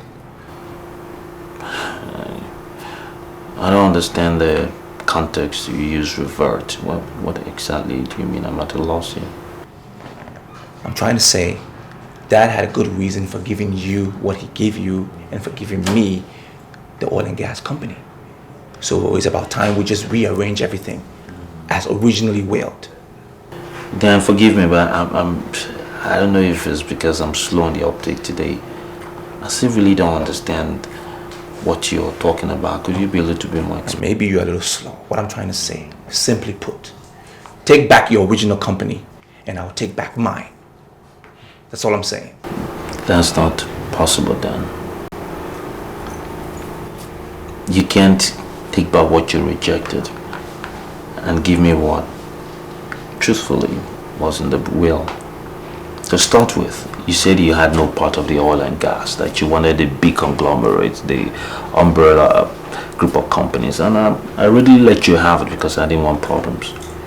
Now that I perceive that I've built the company to a matter of great prominence, you want it back because you're not doing so well with umbrella group of companies. And it's not going to happen. I think you should leave my wife and I alone. Leave our life alone. Well, Victor, I'm not going to leave your life alone. I won't leave your life alone ever. Because you need to take what you had and I will get what I deserve. Okay? Otherwise there won't be peace in this house. I can assure you that. You know, Dan, I've always condoned your excesses. But this is going way beyond the boundary now. You caused so much tension in the family when you said you wanted the umbrella group of companies. Because you thought that was where the power lay. But now that I've built the oil and gas to what it is now, you want it back? It's not possible. Did I not tell you I wanted some privacy? Well, I didn't know that you're still around. Don't speak to my wife like that. Well, now that you're here, you might as well add the voice. Add your voice to it. Tell him, take back your company. I want back what was originally well to me. Umejesi Gas and Oil. Take back your umbrella group of companies. I don't want it. Dad knows best. I'm telling both of you.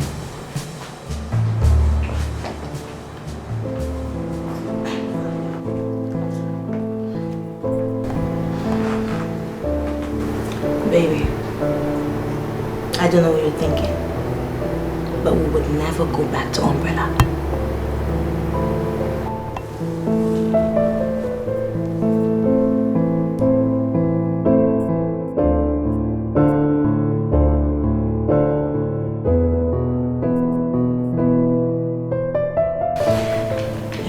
father's lawyer before he died. That's right. And I know he held you in high esteem. And that is why he decided to make you the one to execute his will. Now I am here because you need to revert to his will. You need to honor his will. It's your responsibility. What you're saying is what you've already said on the phone. And what I'm going to say is what I've already told you on the phone.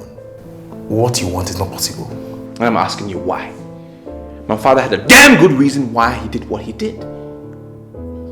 You need to honor his will. It's your obligation.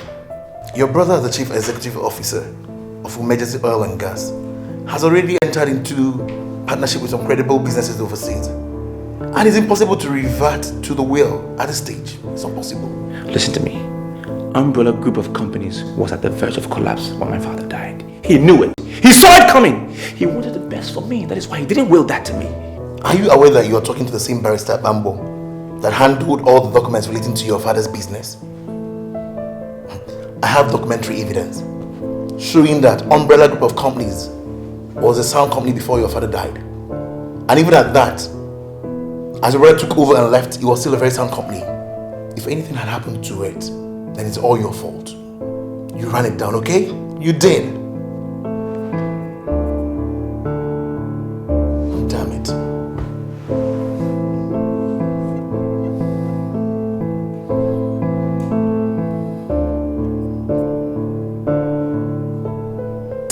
What is it?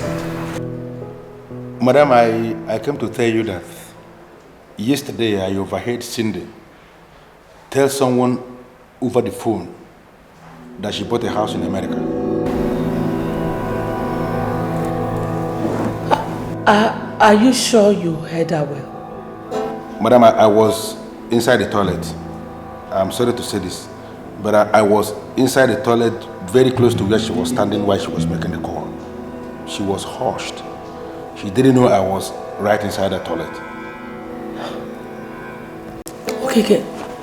Did she mention the amount she bought the house? Madam, I don't know if what I heard is what she spent, but she told the person that she was calling that it's $1 million house in an exclusive area of Connecticut. And madam, there was this way that she dragged the exclusive, and instantly I came to the exclusive conclusion that the house in question must be exclusive indeed.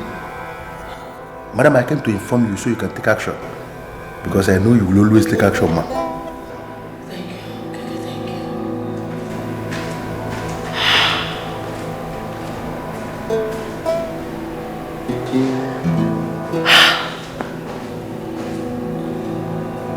Cindy. Oh, God.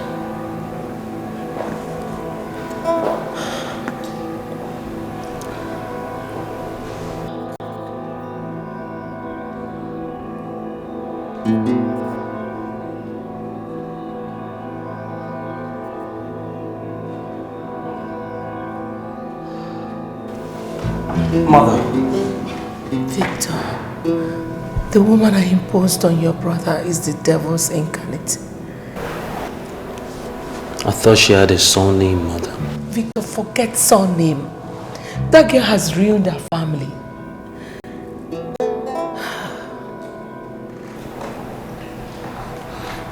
Does it have anything to do with the rubbish Dan came to tell me in my apartment yesterday? What did he say? He said he wants Nigerian Oil and Gas back. He wanted me to go back to Umbrella Group of Companies. I told him it was unacceptable. I'm aware of their scheme, and I'm happy you told him off. Victor, do you know that Cindy bought a house in the US?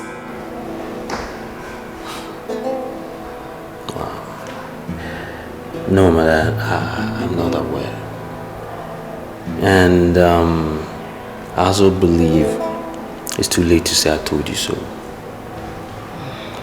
In any case, this is my stance. It's really not my business what they do with their money. She can buy the Titanic and sail all around the world if she pleases. It's their money, Mom. I just want it to be known and settled. No circumstances whatsoever will I give up from HSC oil and gas. My wife and I have worked way too hard for anybody to take over our sweat.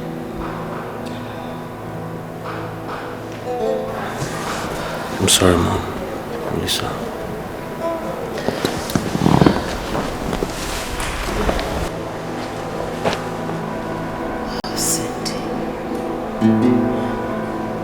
Cindy.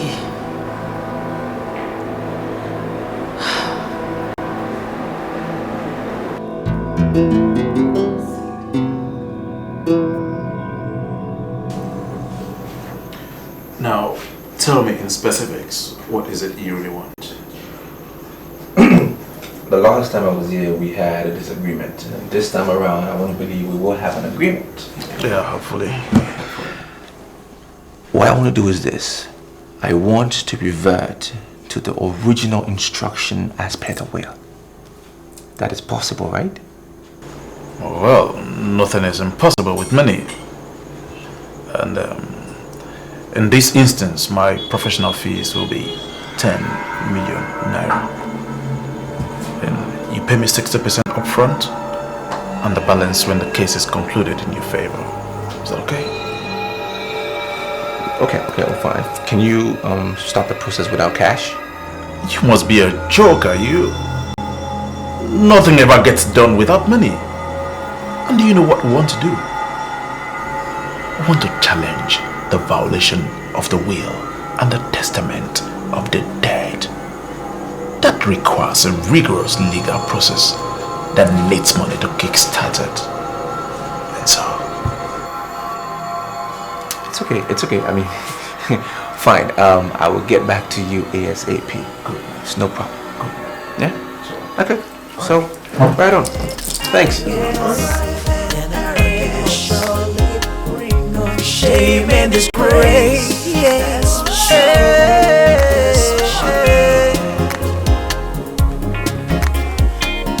good name is better than silver and gold. Barrister, I blame myself for everything. The noble woman that Victor eventually married was first presented to me by Daniel. But I walked her out just because she had no surname and no solid background. Then I brought in Cindy just because I had wanted a marriage between two great families. But I guess I shot myself in the leg. Cindy has ruined my son and crippled the once flourishing umbrella group of companies. Madam, it's okay? Just do not lament any further. All I know is that the problem will be resolved. And I'm assuring you here that umbrella group of companies is not going to die. I have written consent of your late husband to appoint administrators for his estate if it could be proved that his sons are not running the estate very well. I think we might have to explore that option. Thank you very much, Barrister. Barrister, Cindy has hijacked our company. I just want us to break her. Madam, like I promised, I'll come over tomorrow, okay? Everyone has been informed and I'm sure we'll resolve the matter. Just stop worrying. Thank you. It's okay. Thank you very much. I'll see you tomorrow. Thank you. No mention. Have a nice day.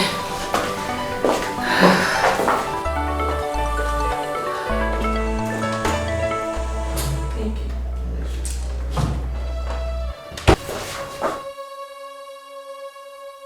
you. Look, Cindy, I heard you bought a house in the US. Where did you get the money? I hope you haven't forgotten the meeting with the lawyer set up for tomorrow. We have to prepare what we're going to say. What is wrong with you? What has come over you? Acting as if you don't care about the crisis happening here. There is no crisis in this family. The umbrella group of companies is a dead company. And we cannot continue to be in a dead company. All we need to do is force the lawyer tomorrow to hand over the paper to Umejesi Oil and Gas the way your father intended it to be. You know what? I'm going to ask you for the last time. The very last time. I heard you bought a house in the US. Where did you get that money from? Long before I met you and married you, I was a daughter, a vibrant daughter of a senator. And my father is still a millionaire. Are you saying I cannot afford a house in the States?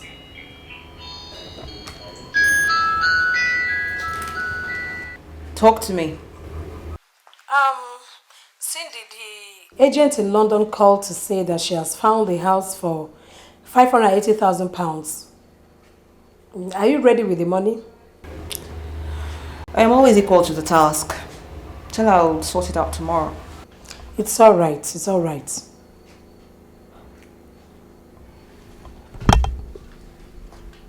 Who was that? Must you know everything I do? Damn, don't turn into a peeping Tom. You have the nerves.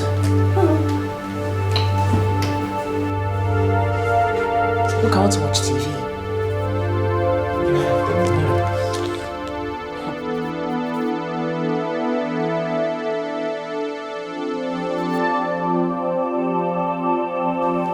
Late Chief Umejesi was a prominent man, a businessman per excellence, a devout Christian, and most importantly, a man of peace.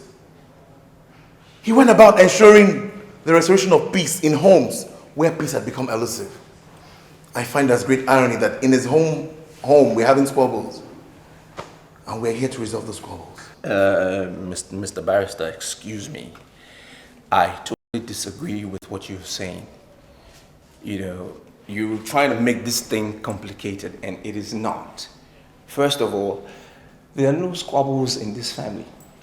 There's nothing like that. We are here to solve a simple problem. My younger brother was willed umbrella group of companies, and I was given to take charge of Umejesi Oil and Gas. Full stop. Now, youthful exuberance didn't allow me to understand the reasons why my father did what he did. Now I've come to understand it. All right? So I'm saying we made a blunder with whatever arrangements we made. I want us to bring it back.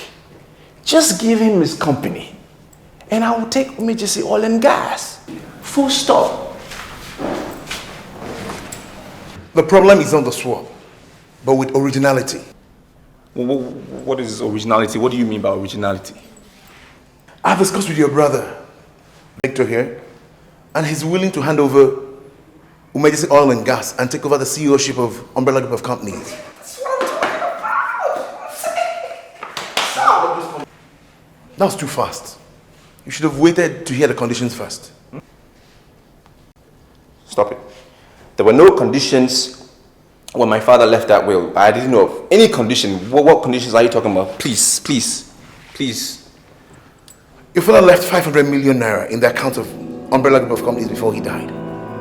Your brother was in that company for months without taking anything. He left the amount in the account of Umbrella Group of Companies when he took over the ownership of Umejesi Oil and Gas. The condition is very simple. You provide the amount, and your brother will willingly hand over Umejesi Oil and Gas to you and take over the ownership of Umbrella Group of Companies once the amount is still intact. Simple.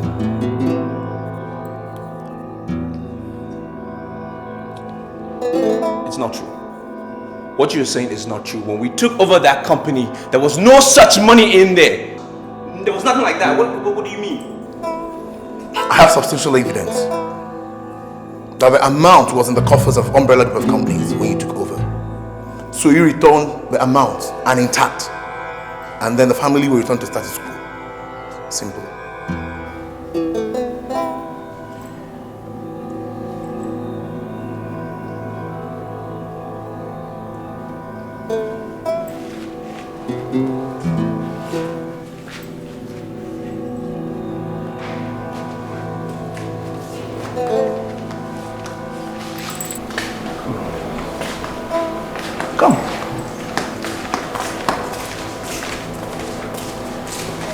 I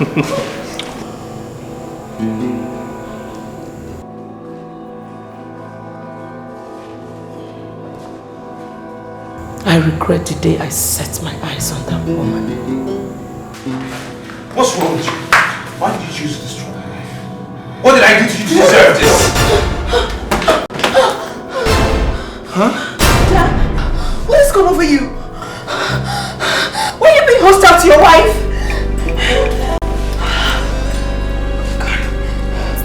Dad, why did you have a gun pointing at me? When you get to hell, tell the devil, you ruined a young man's life, a young man that had a bright future. Mom?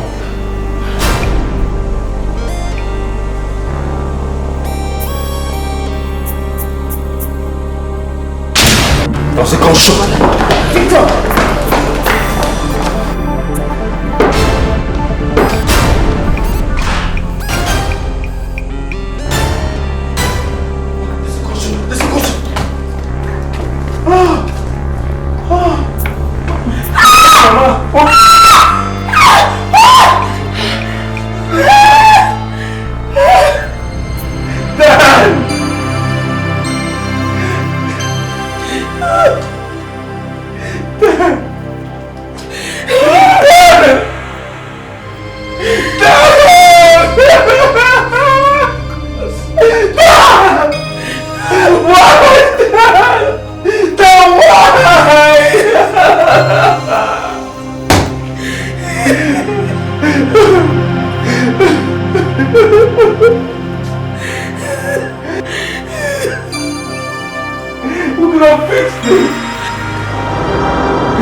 Pain and this